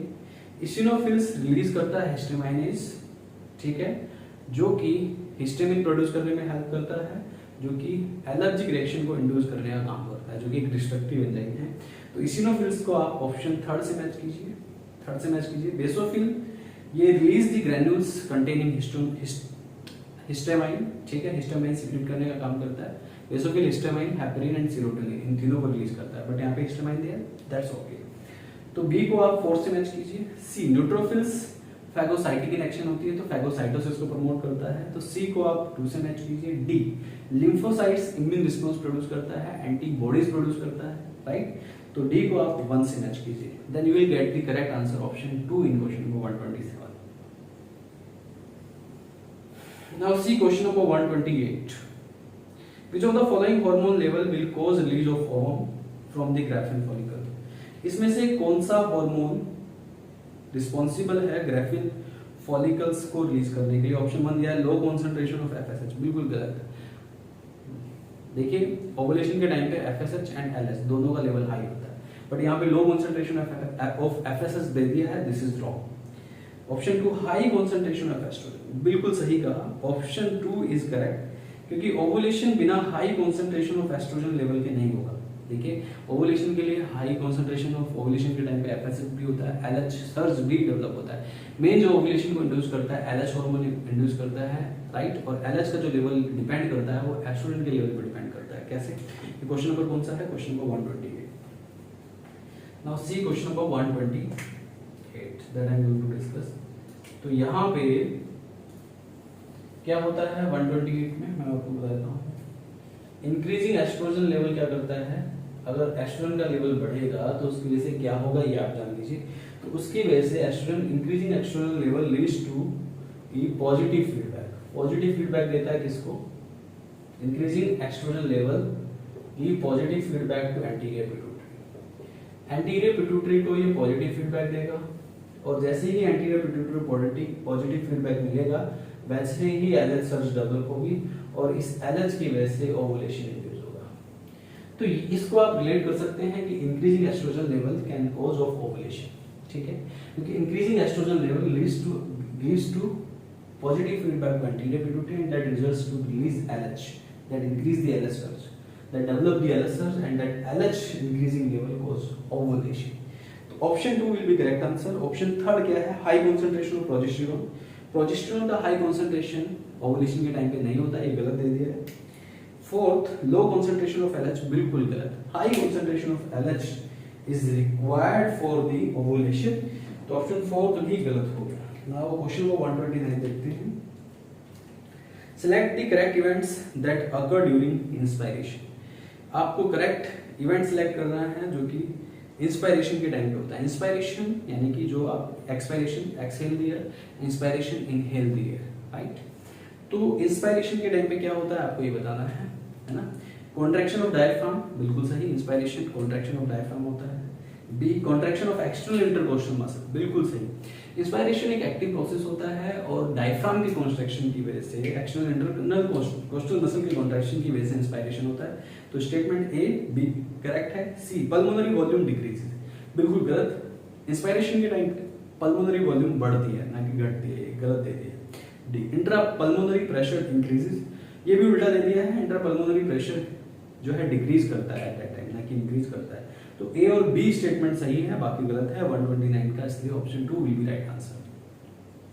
Now see question number 130, in which of the following techniques the embryos are transferred to assist those female who can not conceive. ठीक है, अगर कोई फीमेल है वो कंसीव नहीं कर पा रही है, राइट, तो उस केस में आप कौन सी असिस्टेड रिप्रोडक्टिव टेक्नोलॉजी का इस्तेमाल करेंगे, यहाँ पे ये पूछा है। तो यहाँ पे पहला ऑप्शन है GIFT and ICSI. Gamete intrafallopian transfer आप कर सकते हैं, नहीं कर सकते क्योंकि कंसीविंग में प्रॉब्लम है, ना कि गैमेट प्रोड्यूस करने में, तो ये यहाँ पे गलत हो गया। Second gift and IUT, gift यानी कि जाइगोट इंट्राफैलोपियन ट्रांसफर, बिल्कुल सही। अगर कोई फीमेल कंसीव नहीं कर पा रही है तो आप ये कर सकते हैं। इंट्रायूटेराइन ट्रांसफर भी आप कर सकते हैं, ठीक है। बाकी ये यानी कि 130 में ऑप्शन 2 करेक्ट आएगा। Option third gift and gift दिया है, ठीक है, ये गलत हो जाएगा, गिफ्ट नहीं आना चाहिए। ऑप्शन फोर्थ में आईसीएसआई एंड जिफ्ट या आईसीएसआई नहीं आना चाहिए, ऑप्शन 4 इज इनकरेक्ट। तो 130 का option 2 will be correct answer. Now question number 131 देखते हैं। The infectious stage of Plasmodium that enters the human body is called sporozoites. NCERT में दिया है कि जो प्लाज्मोडियम की स्पोरोजोइट्स स्टेज होती है वो इन्फेक्टिव स्टेज होती है, जो ह्यूमन बॉडी को इन्फेक्ट करने का काम करती है। तो यहाँ पे option third will be correct answer. Option 1 में मेल गैमेटोसाइट दिया है, बिल्कुल गलत। ऑप्शन 2 में ट्रोफोजोइट दिया है, ये भी गलत हो गया। ऑप्शन 3 में स्पोरोजोइट दिया है, ये मैं आपको बता चुका हूँ, दैट इज ऑलरेडी करेक्ट, कि जो स्पोरोजोइट होती है वो इन्फेक्टिव स्टेज ऑफ प्लाज्मोडियम होती है। ऑप्शन 4 में फीमेल गैमेटोसाइट दिया है, ये भी गलत दे दिया, ठीक है। तो 131 का option third will be correct answer. Question number 132 देखिए। Match the following columns and select the correct option. आपको ये कॉलम्स मैच करने हैं एंड करेक्ट ऑप्शन बताना है यहाँ पे, ठीक है। तो यहाँ पे प्लेसेंटा को मैच कीजिए आप ह्यूमन कोरियोनिक गोनाडोट्रोपिन से, एचसीजी से, ठीक है, क्योंकि प्लेसेंटा एचसीजी रिलीज करती है। बी जोना पेलुसिडा को आप मैच कीजिए लेयर ऑफ द ओवम से, क्योंकि ये ओवम की लेयर है, तो बी का third option. C bulbourethral gland lubrication of penis में, पीनस बोलते हैं वैसे तो, बल्बो यूरेथ्रल ग्लैंड पीनस के लुब्रिकेशन में हेल्प करती है, बिल्कुल सही। फोर्थ लिडिक सेल्स जो है आपको मैच कराना है एंड्रोजन से, है ना। तो after matching all these options we will get the option 1 will be correct answer in question number 132। Now see question number 133, select the correct match. आपको करेक्ट मैच सेलेक्ट करना है। थैलेसीमिया एक्चुअली बिल्कुल गलत है, ऑटोसोमल रिसेसिव डिसऑर्डर होता है thalassaemia. Option 2 haemophilia बाइलिंक बिल्कुल गलत है, हीमोफिलिया एक्स-लिंक्ड रिसेसिव डिसऑर्डर होता है। Option third phenyl ketonuria autosomal dominant trait, बिल्कुल गलत, ये ऑटोसोमल रिसेसिव ट्रेट है। Option 4 sickle cell anaemia autosomal recessive trait, बिल्कुल सही, एंड क्रोमोसोम 11, ये बिल्कुल सही है। तो 133 में option 4 will be correct answer. Now question number 134 देखते हैं। Which of the following statement is correct. आपको बताना है कि इसमें से कौन सा स्टेटमेंट करेक्ट है, ठीक है। पहला है adenine does not pair with thymine, ये गलत हो गया, adenine always pair with thymine. Second statement admin pairs with thymine through double hydrogen bond, बिल्कुल सही है, यहाँ पे यही सही आएगा। आपको पता होना चाहिए adenine double bond with thymine बनाता है, राइट, डबल बॉन्ड, हाइड्रोजन के डबल बॉन्ड होते हैं। Third adenine pairs with thymine through 1 hydrogen bond, ये गलत हो गया। Adenine pairs with thymine through 3 hydrogen bond, ये भी गलत हो गया, है ना। 135 देखिए, which of the following is the most abundant protein in the animals. इसमें से कौन सा मोस्ट अबंडेंट प्रोटीन है आपको ये बताना है। पहला इंसुलिन गलत है, ठीक है। दूसरा हीमोग्लोबिन, ये भी गलत है। तीसरा collagen, collagen is the most abundant protein of the animal kingdom. तो 135 का option third will be correct answer. Question number now see question number 136, which of the following pair is of unicellular algae. आपको बताना है unicellular algae का कौन सा pair है। पहला है क्लोरेला एंड स्पाइरुलिना, दोनों ही यूनिसेलुलर एल्गी है, ग्रीन एल्गी में आते हैं ये, तो first will be right answer. बाकी ऑप्शन सेकंड में लैमिनेरिया एंड सेरागेसन दिए हैं, मल्टीसेलुलर एल्गी होती हैं, इनकरेक्ट। थर्ड में गैलिडियम एंड ग्रेसिलेरिया, ये भी मल्टीसेलुलर होती है, ये भी इनकरेक्ट। फोर्थ में Anabaena and Volvox, Volvox is multicellular algae, तो ये भी इनकरेक्ट। तो 136 में option 1 will be right answer. Now question number 137, the plant parts which consist of 2 generation one with in the other. आपको बताना है कि प्लांट पार्ट्स जो कि 2 जनरेशन कंसिस्ट करते हैं एक दूसरे के अंदर, यानी कि next generation and previous generation, तो 2 जनरेशन कंसिस्ट करते हैं। तो इसमें option A pollen grain inside the anther बिल्कुल सही है, पॉलन ग्रेन नेक्स्ट जनरेशन है, anther previous generation, this is correct. B germinated pollen grain with 2 male gametes, germinated pollen grain की बात कर रहा है तो ये प्रीवियस जनरेशन में नहीं होता है, तो ये इनकरेक्ट हो गया। सीड इनसाइड द फ्रूट, ये इनकरेक्ट हो गया है क्योंकि सीड जो है वो अगली जनरेशन में आ जाता है। D embryo sac inside the ovule, ovule जो है प्रीवियस जनरेशन है, एम्ब्रियोसैक नेक्स्ट जनरेशन में अंडरगोज होता है, तो डी भी करेक्ट है। तो यहाँ पे statement A and D are correct, यानी कि option 1 will be right answer in question number 137। बाकी सेकंड ऑप्शन में A only, this is incorrect. Third option में ए बी एंड सी, ये इनकरेक्ट। फोर्थ ऑप्शन में सी एंड डी, ये भी incorrect. Question number 138 देखिए, identify the incorrect statements. Incorrect statements आपको identify करनी है। पहला है due to deposition of tannins, resins, oils etcetera hardwood is dark in colour, बिल्कुल सही है, हार्डवुड डार्क इन कलर होती है deposition of tannins and resins even oil की वजह से। Second, hardwood does not conduct water but gives mechanical support, ये भी करेक्ट है, हार्डवुड जो है वो वाटर कंडक्ट नहीं करता है लेकिन मैकेनिकल सपोर्ट देता है, this is correct. Option third है sapwood is involve in conduction of water and minerals from root to leaf, बिल्कुल सही, सैपवुड कंडक्शन में इन्वॉल्व होती है, उसके अंदर ऐसा कुछ भी डिपोजिशन होता, ऐसा कुछ भी डिपोजिशन नहीं होता, लाइक हार्डवुड में टैनिन्स, रेसिन्स ये सब होते हैं, राइट। तो this is correct. Fourth statement है sapwood is the innermost secondary xylem and is lighter in colour, बिल्कुल गलत है, सैपवुड जो है आउटर जाइलम होता है ना कि इनरमोस्ट जाइलम, तो यहाँ पे ये गलत हो गया, तो आपको गलत स्टेटमेंट ही बताना है, इनकरेक्ट स्टेटमेंट। तो यहाँ पे क्वेश्चन नंबर 138 में fourth option will be right answer. Now question number 139, by which method was a new breed Hisardale of sheep formed by using of Buchaneri eaves and merino rams, Buchaneri eaves and merino rams, right, के बीच में जो breeding हुई उसे आप cross breeding कहते हैं, और उसकी वजह से हिसार डेल जो कि पंजाब में एक सीप की वैरायटी डेवलप की गई, राइट, तो ये क्रॉस ब्रीडिंग का एग्जांपल है।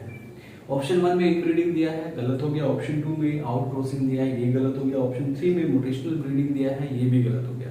एंड ऑप्शन 4 में क्रॉस ब्रीडिंग दिया है, this is correct. Now question number 140, some dividing cells exit the cell cycle and enter vegetative inactive stage, this is called quiescent stage, this process occurs at the end of G1 phase, right, G0 phase जो है वो quiescent stage है, और ये जो phase develop होती है आती है ये आफ्टर G1 फेज आती है, right, at the end of G1 phase आती है। तो यहाँ 140 का option third will be right answer. Now question number 141 देखिए, identify the correct statement with reference to human digestive system. आपको करेक्ट स्टेटमेंट आइडेंटिफाई करना है with respect to human digestive system, with reference to human digestive system. पहला है vermiform appendix arises from duodenum, ये गलत हो गया, ठीक है, वर्मीफॉर्म अपेंडिक्स जो है ड्यूडेनम से अराइज नहीं होता है, ये लार्ज इंटेस्टाइन का पार्ट होता है। Ileum opens into small intestine. Ileum is already the part of the small intestine. This is incorrect. Serosa is the innermost layer of the alimentary canal. बिल्कुल गलत, outermost layer होती है serosa. Fourth, ileum is highly coiled part. Ileum highly coiled part है, ये correct होगा, देखिए हाँ, ये correct है. Duodenum, jejunum and ileum. Ileum is the highly coiled part of the small intestine, and this is correct statement. तो question number 141 का option 4 is correct. Now question number 142 देखिए, which of the following refer to correct example, आपको correct example बताना है of organism which have evolved due to changes in environment brought about by anthropogenic action, है ना, आपको यानी कि anthropogenic action की वजह से जो इवोल्यूशन हुआ है, ऑर्गेनिज्म के अंदर जो चेंज आया है, राइट, उससे रिलेटेड है ये, और उससे रिलेटेड आपको करेक्ट स्टेटमेंट बताना है।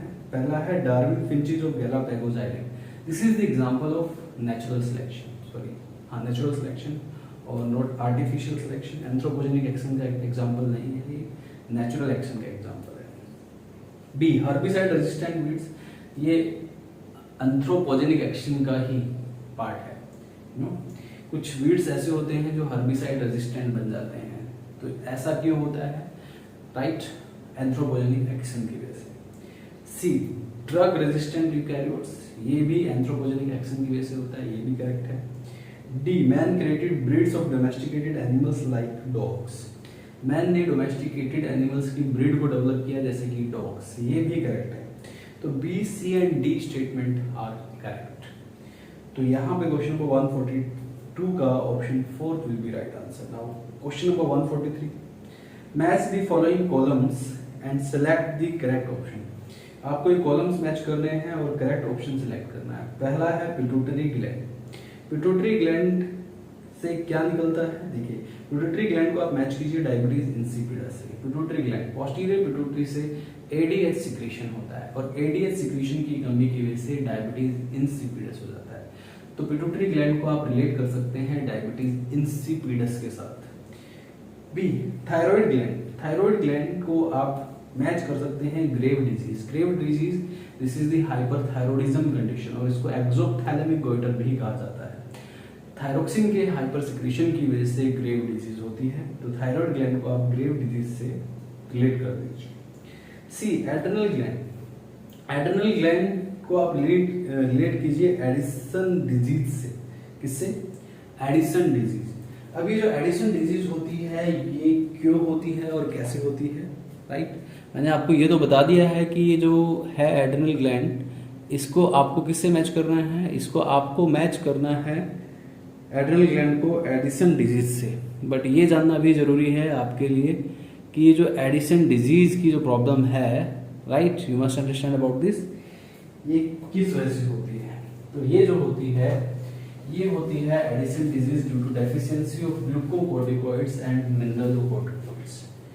ग्लूकोकोर्टिकोइड्स और मिनरलोकोर्टिकोइड्स की डिफिशियंसी की वजह से ये प्रॉब्लम हो जाती है। So you must understand about this. Addison disease लिख देता हूं मैं यहाँ पे। कौन सा क्वेश्चन था हमारा यहाँ पे? 143 है ना। तो एडिसन जो डिजीज है इसकी जो प्रॉब्लम होती है वो होती है ड्यू टू डेफिशिएंसी ऑफ, किसकी कमी की वजह से? Due to deficiency of glucocorticoids and mineralocorticoids. अगर ग्लूकोकोर्टिकोइड्स और मिनरलोकोर्टिकोइड्स का सिक्रीशन कम हो जाता है उसकी वजह से एडिसन डिजीज होती है। तो एड्रेनल ग्लैंड से निकलने वाले हार्मोन है ये glucocorticoids and mineralocorticoid adrenal cortex से रिलीज होते हैं। So you have to match with Addison disease. Option D, pancreas. Pancreas को आप मैच कर लीजिए डायबिटीज मेलिटस से, क्योंकि पैनक्रियाज से इंसुलिन हार्मोन सिक्रीट होता है और इंसुलिन की कमी की वजह से डायबिटीज मेलिटस हो जाता है। तो 143 में ऑप्शंस को मैच करने के बाद आपका जो करेक्ट आंसर आएगा वो आएगा option 3। Now question number 144, select the option including all sexually transmitted diseases. पहला ऑप्शन देखिए कैंसर, एड्स, सिफिलिस। एड्स और सिफिलिस एसटीडी है लेकिन कैंसर नहीं है, तो ये इनकरेक्ट हो गया। Second, gonorrhoea, syphilis and genital herpes, ये तीनों ही एसटीडी है, तो 144 का option 2 will be right answer. बाकी थर्ड ऑप्शन में मलेरिया दिया है, ये गलत हो गया। फोर्थ ऑप्शन में फिलेरिया और मलेरिया दिया है, ये गलत हो गया। तो second option is correct answer in question number 144। Now see question number 145, the number of substrate level phosphorylation in one turn off citric acid cycle. देखिए सबस्ट्रेट लेवल जो फॉस्फोरिलेशन होता है सिट्रिक एसिड साइकिल में कब होता है, ये reaction में आपको बताया हूँ। जो सिट्रिक एसिड साइकिल यानी कि जो आप ट्राई कार्बोक्सिलिक एसिड साइकिल या टीसीएस साइकिल या क्रैब साइकिल आप बोलते हैं, तो उसमें क्या होता है कि स्टेप आता है सक्सिनाइल कोएंजाइम ए, ये कन्वर्ट हो जाता है सक्सिनेट में, सक्सिनिक एसिड या सक्सिनेट में कन्वर्ट हो जाता है और इस टाइम पे सबस्ट्रेट लेवल फॉस्फोरिलेशन होता है, यानी यहाँ पे जीटीपी बनता है, जीडीपी से जीटीपी बन जाता है। तो ये डायरेक्ट सबस्ट्रेट लेवल पे जीटीपी बन गया, that is equivalent to ATP, ATP के इक्विवेलेंट होता है ना। तो यहाँ पे substrate level phosphorylation take place करता है इस स्टेप में, तो सिर्फ ये एक ही स्टेप में टेक प्लेस करता है। तो यहाँ पे बोला कि सिट्रिक एसिड साइकिल में number of substrate level phosphorylation कितने हैं, तो number of substrate level phosphorylation कितने हैं, राइट? क्वेश्चन नंबर कौन सा है? 145। तो यहाँ पे नंबर कितने हैं? ओनली 1, सिर्फ 1 स्टेप में जीटीपी बनता है, ठीक है। 146 देखिए, Montreal protocol was sign in 1987 for control of emission of ozone depleting substances. Montreal protocol 1987 में हुआ, मॉन्ट्रियल में, क्योंकि एक सिटी है कनाडा के अंदर, वहां पे ये प्रोटोकॉल हुआ। और इस प्रोटोकॉल का जो मेन मोटो था वो ये था, right, reduce the ozone depleting substance. ठीक है, तो emission of ozone depleting substance से रिलेटेड था। 146 का option third will be correct answer, बाकी इनकरेक्ट है। Now question number 147, match the following concerning essential elements and their function in plants. इनको match कीजिए। आयरन को मैच कीजिए, required for chlorophyll biosynthesis. Iron जो है रिक्वायर्ड होता है क्लोरोफिल बायोसिंथेसिस के लिए, तो ए को आप थर्ड से मैच कीजिए। B zinc, zinc is required for indole acetic acid biosynthesis यानी कि ऑक्सिन सिंथेसिस, तो बी को फोर्थ से मैच कीजिए। C boron, boron is required for pollen germination, तो सी को सेकंड से मैच कीजिए। Manganese is required for photolysis of water, तो डी को आप वन से मैच कीजिए। After matching all this you will get the correct answer option fourth. Now question number 148 देखिए, match the following columns and select the correct option. आपको columns match करके select option correct option बताना है। तो पहला है gregarious polyphagous paste.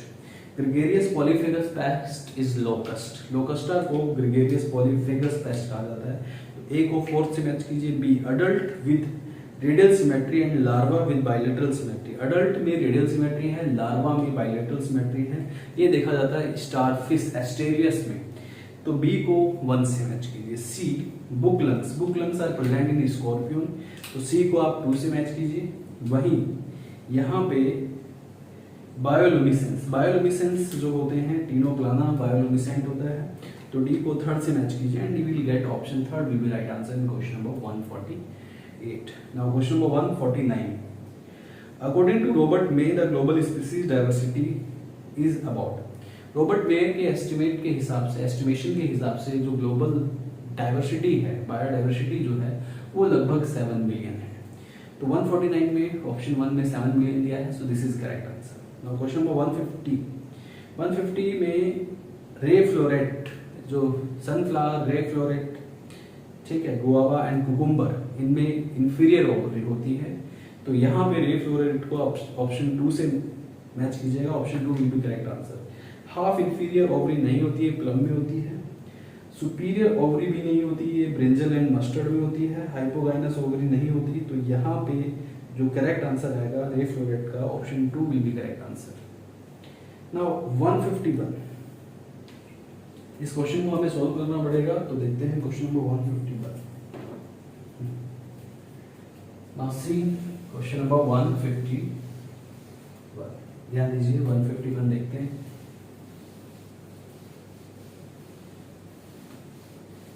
C now look at question number 151।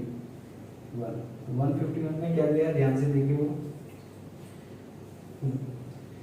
If the distance between two consecutive base pair, यहाँ पे दो consecutive base pair का distance कितना दिया है, 0.3 नैनोमीटर। तो यहाँ पे distance कितना दिया है दो consecutive base pair का, 0.34 नैनोमीटर। 0.34 नैनोमीटर, चाहो तो इसको मीटर में कन्वर्ट कर सकते हो। 0.34 नैनोमीटर को कन्वर्ट करने के लिए 10⁻⁻⁹ मीटर ये कर सकते हो। Distance between two consecutive base pair, right? Number of base pair of a DNA helix in a typical mammalian cell is, number of base pair कितने हैं? Number of base pair हैं 6.6 into 10⁻⁹ base pair, ठीक है। Then the length of the DNA is approximately, आपको length of DNA find out करनी है, length of DNA find out करनी है आपको। इसका सिंपल सा रूल होता है length of DNA find out करने के लिए, right, D into N। D मतलब डिस्टेंस बिटवीन कॉन्जुगेटिव पेयर, इसको मल्टीप्लाई कर दीजिए नंबर ऑफ बेस पेयर के साथ, तो length of DNA helix you can find out. तो लेंथ निकालनी है, डिस्टेंस कितना है 0.34 into 10⁻⁹ metre, number of base pair 6.6 into 10⁻⁹ base, ठीक है। व्हेन यू कैलकुलेट दिस, आप इसको कैलकुलेट करके देखिएगा तो आंसर 2.2 मीटर आ जाएगा। You can calculate this, इसको इससे काट दीजिए and you can multiply with this, you will get the 2.2 metre DNA। तो 151 में 2.2 मीटर दिया है ऑप्शन फोर्थ पे, तो option fourth will be correct answer, है ना। नाउ क्वेश्चन नंबर 152 देखिए। 152, match the following columns and select the correct option. आपको ये मैच करने हैं और करेक्ट ऑप्शन आपको बताना है। बीटी कॉटन को मैच कीजिए बेसिलस thuringiensis से, ए को 4 से मैच कीजिए आप। बी एडेनोसिन डायमिनेज डिफिशियंसी को आप जीन थेरेपी से मैच कीजिए, बी को आप 1 से मैच कीजिए gene therapy. RNA interference cellular defence होता है, इसको आप सेकंड से मैच कीजिए। पीसीआर पॉलीमरेज चेन रिएक्शन को आप थर्ड से मैच कीजिए, detection of HIV infection. HIV infection को डिटेक्ट करने का काम करता है पीसीआर से आप एचआईवी इन्फेक्शन को डिटेक्ट कर सकते हैं। And after matching you will get the correct answer option 2। 153 देखिए, match the trophic level with correct species example in grassland ecosystem. Grassland ecosystem की स्पीसीज दी हैं और इनको आपको उनके ट्रॉफिक लेवल से आपको मैच करना है।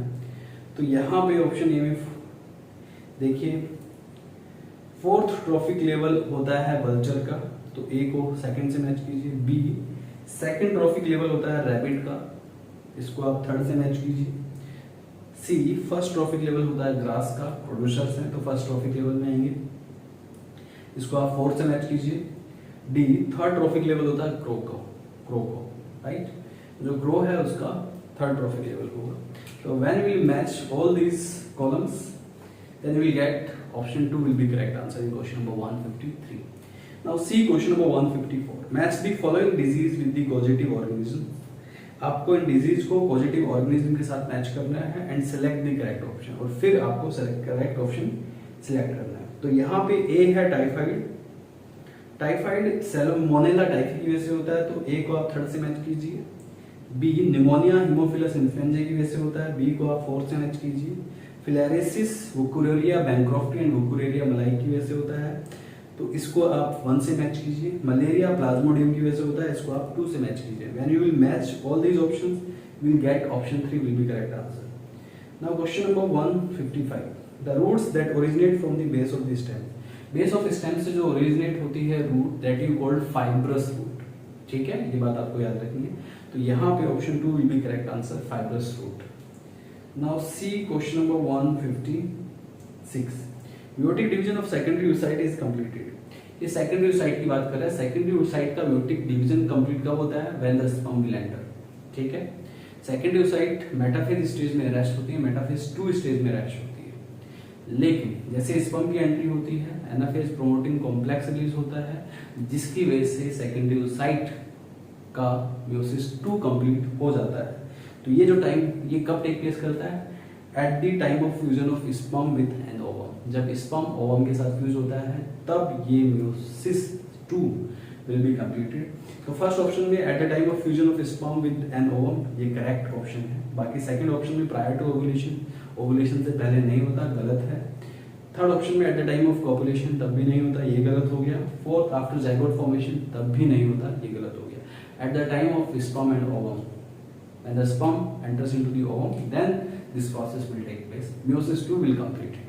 यानी कि 156 का option 1 will be correct answer। Now question number 157, identify the wrong statement with regard to restriction enzyme।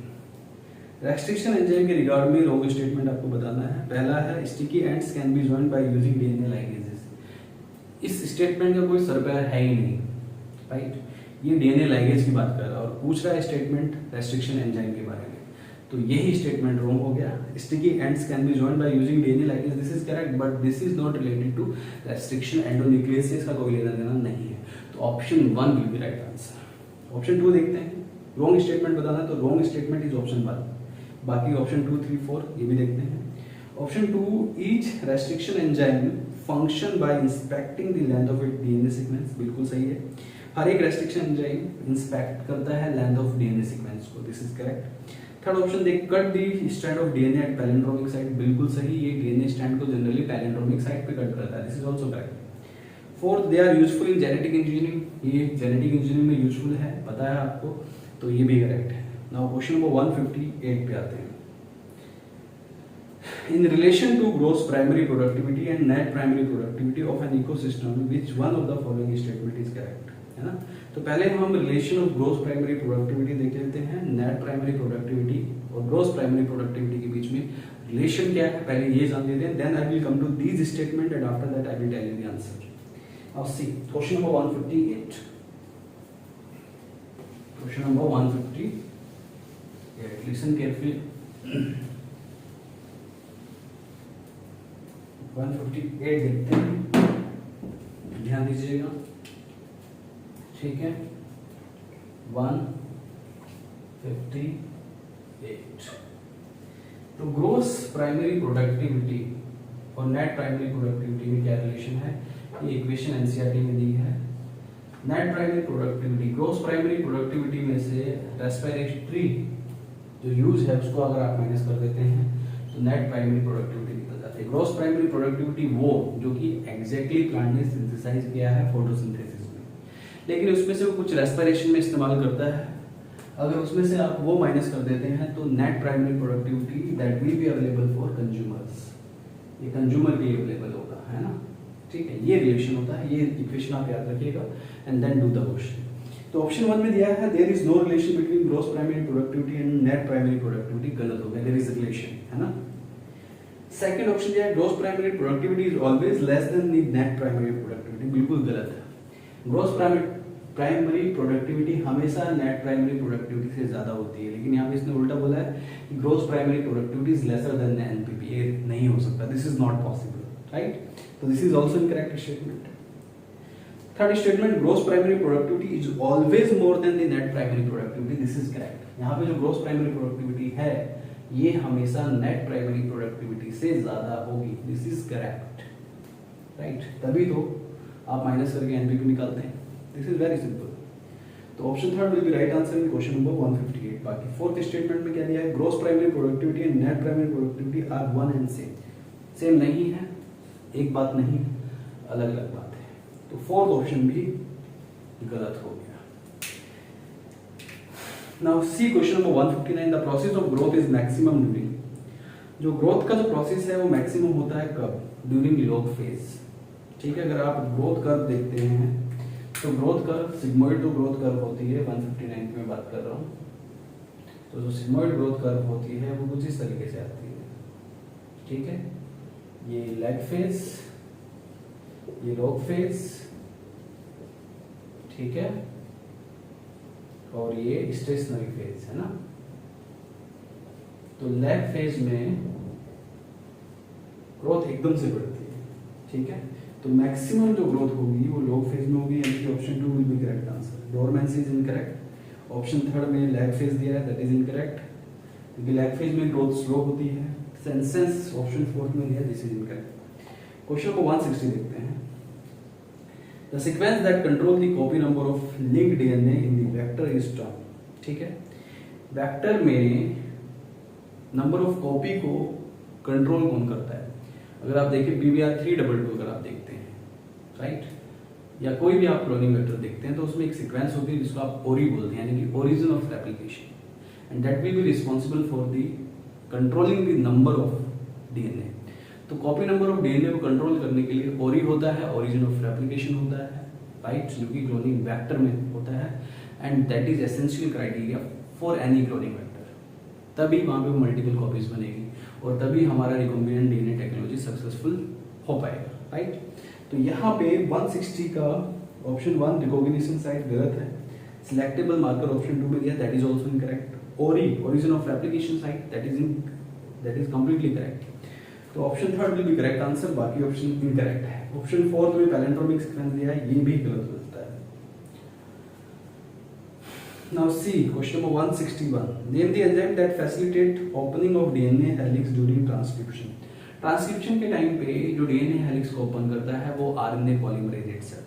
RNA polymerase catalyse भी करता है आरएनए को और साथ के साथ डीएनए हेलिक्स को ओपन करके एंटर भी कर जाता है. तो this is the role of RNA polymerase and that is given in option 1. तो option 1 is correct, RNA polymerase. बाकी ऑप्शन 2 में DNA ligase, that is incorrect. Option 3 में DNA helicase, that is also incorrect. Option 4 में DNA polymerase, that is also incorrect. Now see question number 160. 2 snow blindness in Antarctic region is due to, ठीक है। Antarctic region में snow blindness की problem देखी जाती है क्योंकि अंटार्कटिक रीजन में लार्ज ओजोन होल है और लार्ज ओजोन होल की वजह से ultraviolet radiation B UVB ज़्यादा आती हैं और वहाँ पे जो कि हमारी कॉर्निया को डैमेज कर सकती है और that you also be known as slow blindness, ठीक है।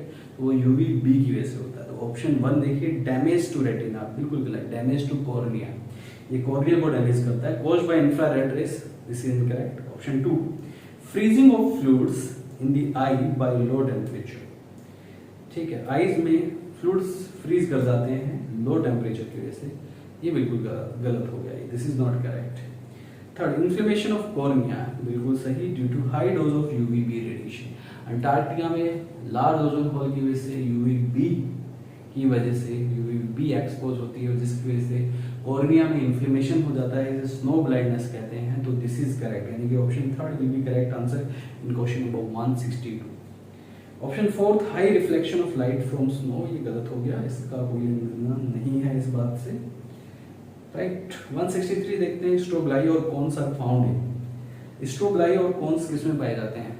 यहाँ पे 4 ऑप्शन दिए हैं, equisetum option 1, option 2 salvinia, option 3 pteris, option 4 मार्केंटिया।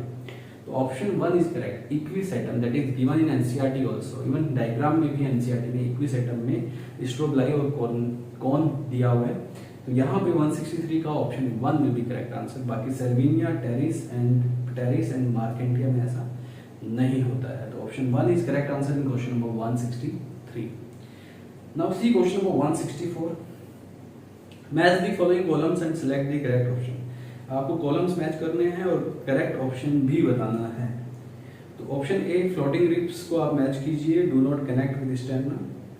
Floating ribs जो होती हैं वो सिर्फ पीछे की साइड होती हैं हमारे पास, है ना। टोटल जो रिप्स होती हैं 12 पेयर रिप्स होती हैं, बट किसी और यहाँ पे फ्लोटिंग रिप्स भी देखी जाती हैं, ठीक है। 7th पेयर ट्रू रिप्स होती है, 8, 9, 10th पेयर फॉल्स रिप्स होती है, 11 एंड 12th पेयर होती हैं फ्लोटिंग रिप्स होती हैं, जो कि सिर्फ डोर्सली कनेक्टेड होती है आपकी वर्टेब्रल कॉलम के साथ, स्टर्नम के साथ उसका कोई कनेक्शन नहीं होता। तो फ्लोटिंग रिप्स को 4th से मैच कीजिए, do not connect with sternum. B, acromion, acromion is the process of clavicle, जिसको आप कॉलर बोन बोलते हैं, इसका एक प्रोसेस होता है जिसको आप एक्रोमियन कहते हैं। तो बी को आप 3rd से मैच कीजिए। Scapula located between 2nd and 7th rib, scapula ये आपकी बैकबोन होती है पीछे की साइड, राइट, और ये 2nd एंड 7th रिब के बीच में लोकेटेड होती है। तो सी को आप 1 से मैच कीजिए। D, glenoid cavity, glenoid cavity जो होती है वहां पे फिट होता है हेड ऑफ ह्यूमेरस, ठीक है, जो आपका शोल्डर जॉइंट होता है हेड ऑफ ह्यूमेरस वहां पे फिट होता है ग्लिनोइड कैविटी।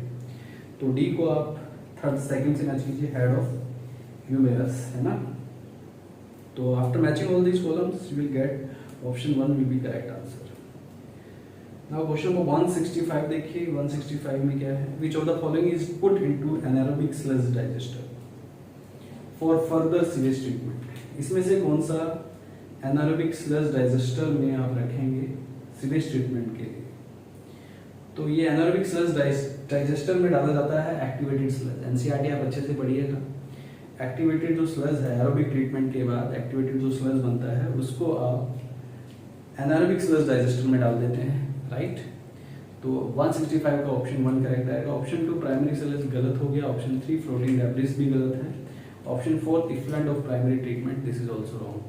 तो option 1 is correct answer in question number 165। Now 166, identify the wrong statement with reference to the gene I that control ABO blood group, है ना। तो जो ABO blood group को कंट्रोल करता है वो जीन I करता है, ये बात आपको याद रखनी है।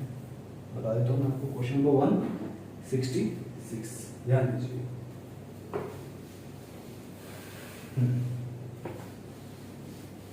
क्वेश्चन नंबर 166 देखते हैं, लिसन केयरफुली।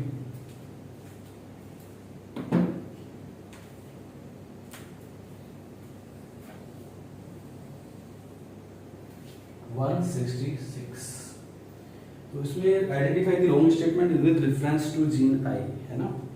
जीन आई से रिलेटेड जो रॉन्ग स्टेटमेंट है आपको ये बताना है। तो allele I does not produce any sugar. हाँ, तो पहला स्टेटमेंट बिल्कुल सही है। जो स्मॉल आई होता है ये रिसेसिव होता है and does not produce any sugar, तो this is correct, does not produce any sugar. तो एनी शुगर का मतलब कोई एंटीजन नहीं बनाता। तो ऐसा जो देखा जाता है, अगर ये दोनों ऐसे आ जाते हैं तो वो ब्लड ग्रुप ओ आ जाता है। कौन सा आ जाता है? Blood group O. The gene I has 3 alleles, बिल्कुल करेक्ट। इस आई जीन की 3 एलील्स होते हैं, I A, I B and small I. ये पूरी तरीके से रिसेसिव और ये दोनों डोमिनेंट। ठीक है, सेकंड स्टेटमेंट इज करेक्ट, लेकिन आपको तो रॉन्ग स्टेटमेंट बताना है। Third statement, a person will have only 2 of the 3 allele. किसी भी पर्सन में इन तीनों में से सिर्फ 2 ही एलील होंगे। ठीक है, ये तीनों एक साथ नहीं होंगे, ये बात आपको याद रखनी है। So this is also correct. Fourth, when I and I B are present together they express same type of sugar, बिल्कुल गलत। ठीक है, अगर सपोज दैट ये वाली कंडीशन है, आई ए एंड आई बी दोनों एक साथ प्रेजेंट है, ये ऐसा ब्लड ग्रुप ए बी में होता है। कौन से ब्लड ग्रुप में? ए बी में। और ये 2 टाइप के शुगर बनाता है, sugar A and sugar B, antigen A and antigen B, तभी वो जाके ए बी ब्लड ग्रुप बनेगा। तो ये 2 डिफरेंट टाइप के शुगर बनाता है, ना कि सेम टाइप के। तो ये रॉन्ग स्टेटमेंट हो गया। तो ऑप्शन, क्वेश्चन नंबर 166 का option 4 is wrong. Now question number 167, the ovary is half inferior in. Ovary जो है हाफ इंफीरियर किस में होती है? Ovary half inferior is in plum. ये एनसीईआरटी एग्जांपल है। 167 में option 1 is plum, that is correct answer, है ना। 2 में ब्रिंजल दिया है जो कि सुपीरियर ओवरी का एग्जांपल है। थर्ड में मस्टर्ड दिया है, ये भी सुपीरियर ओवरी का एग्जांपल है। फोर्थ में सनफ्लावर दिया है, ये इंफीरियर ओवरी का एग्जांपल है। लेकिन यहाँ पे पूछा है half inferior, that is in plum. तो 167 में option 1 will be correct answer. Now 168, the first phase of translation is. Translation का पहला फेज क्या होगा? 4 ऑप्शन दिए हमारे पास, देखते हैं। रिकॉग्निशन ऑफ एन एंटीकोडन, ठीक है। Second option binding of mRNA to ribosome, ये भी सही है। रिकॉग्निशन ऑफ डीएनए मॉलिक्यूल, ठीक है। डीएनए मॉलिक्यूल का तो कोई लेना देना नहीं है यहाँ पे, ठीक। Fourth, amino acylation of tRNA, this is correct. सबसे पहले इन चारों स्टेटमेंट में, थर्ड स्टेटमेंट तो होता ही नहीं यहाँ पे ट्रांसलेशन में। फोर्थ स्टेटमेंट जो है वो सबसे पहले होता है ट्रांसलेशन में। सबसे पहले टीआरएनए का अमीनो एसाइलेशन होता है, टीआरएनए एक्टिव होता है, चार्ज टीआरएनए आप बोलते हैं, अमीनो एसाइलेशन ऑफ टीआरएनए, है ना। तो सबसे पहले यही होता है, ठीक। 168 का option 4 will be correct answer. Now 169, in gel electrophoresis separated DNA fragments can be visualized with the help of gel electrophoresis। एक मेथड है जिसमें कि आप different length of DNA fragments को सेट करते हैं और लेंथ के हिसाब से डीएनए को उठाने का काम करते हैं, right. You will select according to the length of DNA with the help of gel electrophoresis technique. तो ये जो डीएनए हैं ये बैंड की तरह नजर आते हैं और इनको ऑब्जर्व करने के लिए you need to stain with the ethidium bromide dye and you need to expose UV. तो यूवी रेज को एक्सपोज करके इथिडियम ब्रोमाइड को स्टेन करा के डीएनए फ्रेगमेंट को ऑरेंज कलर के बैंड आपको अपीयर होते हैं, ठीक है, दिखाई देते हैं। तो पहला है इथिडियम ब्रोमाइड इन इंफ्रारेड रेडिएशन, ये गलत हो गया, यूवी रेडिएशन हम इस्तेमाल करते हैं। Second statement acetocarmine in bright blue light, ये गलत हो गया। Third, ethidium bromide in UV light, in UV radiation, this is given in NCERT also. तो option 3 is correct answer in question number 169। Option 4 acetocarmine in UV radiation, this is incorrect. तो 169 में option 3 is correct. Question number 170 देखिए, dissolution of synaptonemal complex occur during. Synaptonemal complex का जो dissolution होता है, अगर आपने मियोसिस में प्रोफेज 1 पढ़ा है तो leptotene, zygotene, pachytene, diplotene and diakinesis, ये मेन मेजर फेज होते हैं। सिनेप्टोनिमल कॉम्प्लेक्स बनता है जाइगोटीन स्टेज में, लेकिन इसका जो डिसोल्यूशन टेक प्लेस करता है that take place in diplotene stage. तो यहाँ पे डिप्लोटीन ऑप्शन 4 में दिया है, तो option 4 will be correct answer in question number 170। तो फर्स्ट ऑप्शन में लैप्टोटीन गलत हो जाएगा, सेकंड ऑप्शन में पैकेटीन गलत हो जाएगा, थर्ड ऑप्शन में जाइगोटीन गलत हो जाएगा, फोर्थ ऑप्शन में डिप्लोटीन सही है। Synaptonemal complex dissolution take place during diplotene stage. Now question number 171, identify the substances having glycosidic bond and peptide bond respectively in their structure।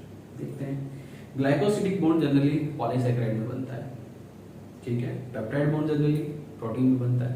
तो ऑप्शन 1 ही correct होगा यहाँ पे, क्योंकि इनुलिन जो है पॉलीमर ऑफ फ्रक्टेन 171, इनुलिन जो है वो पॉलीमर ऑफ फ्रक्टन पॉलीमर है, तो ये पॉलीसेकेराइड है और यहाँ पे ग्लाइकोसिडिक बॉन्ड बनेगा। कौन सा बनेगा? Glycosidic. This is correct, option 1। दूसरा है इंसुलिन। इंसुलिन तो एक शॉर्ट पेप्टाइड होता है, तो यहाँ पे पेप्टाइड बॉन्ड बनता है। कौन सा बॉन्ड बनता है? पेप्टाइड बॉन्ड, ठीक है, क्योंकि ये एक शॉर्ट पेप्टाइड है तो पेप्टाइड बॉन्ड बनेगा। तो यही पूछा है यहाँ पे, option 1 will be correct answer in question number 171। Option 2 में काइटिन एंड कोलेस्ट्रॉल दिया है, ठीक है, ये गलत हो गया। ऑप्शन 3 में ग्लिसरॉल एंड ट्रिप्सिन दिया है, ये गलत हो गया। ऑप्शन 4 में सेलुलोज एंड लेसिथिन दिया है, this is option correct. Now question number 172, name the plant growth regulator which upon spraying on sugarcane crop increases the length of stem, thus increasing the yield of sugarcane crop। ठीक है, ये NCERT का statement है। आप spray करते हैं एक plant growth regulator को सुगरकेन फील्ड पे, जिससे कि सुगरकेन फील्ड में सुगरकेन का प्रोडक्शन बढ़ जाता है। And this is the role of gibberellic acid या जिब्रेलिन हार्मोन, ठीक है। तो यहाँ पे जिब्रेलिन दिया है ऑप्शन 3 में, तो क्वेश्चन नंबर 172 का option 3 will be correct answer. बाकी ऑप्शन 1 में एब्सिसिक एसिड दिया है, इनकरेक्ट हो गया। ऑप्शन 2 में साइटोकिनिन भी इनकरेक्ट है। ऑप्शन 4 में इथाइलिन भी इनकरेक्ट है। Now question number 173, which of the following statement about inclusion bodies is incorrect. Inclusion bodies की बात कर रहा है, साइटोप्लाज्म में प्रेजेंट होती है, और इंक्लूजन बॉडी से रिलेटेड कौन सा स्टेटमेंट इनकरेक्ट है आपको ये बताना है। तो पहला स्टेटमेंट है these represent reserve material in cytoplasm, बिल्कुल सही है। ये रिजर्व मटेरियल को रिजर्व करते हैं, ठीक है। रिजर्व मटेरियल मतलब मटेरियल को रिजर्व करते हैं, काम करते हैं साइटोप्लाज्म में, this is correct. They are not bound by any membrane, they are bound by membrane. ये मेम्ब्रेनस होते हैं, नॉन मेम्ब्रेनस नहीं होते, ठीक है। तो ये इनकरेक्ट हो जाएगा। Statement 2 will be incorrect answer in question number 173, मतलब incorrect statement, answer is correct, क्योंकि इनकरेक्ट ही पूछा है। Option 3, they are involve in injection of food particles, बिल्कुल सही है, ये भी काम करते हैं। Option 4, they lie free in cytoplasm, ये भी बिल्कुल सही है, क्योंकि साइटोप्लाज्म में फ्रीली प्रेजेंट होते हैं ना। तो 173 का option 2 will be right answer. Now 174, which of the following reasons of globe exhibit highest species diversity.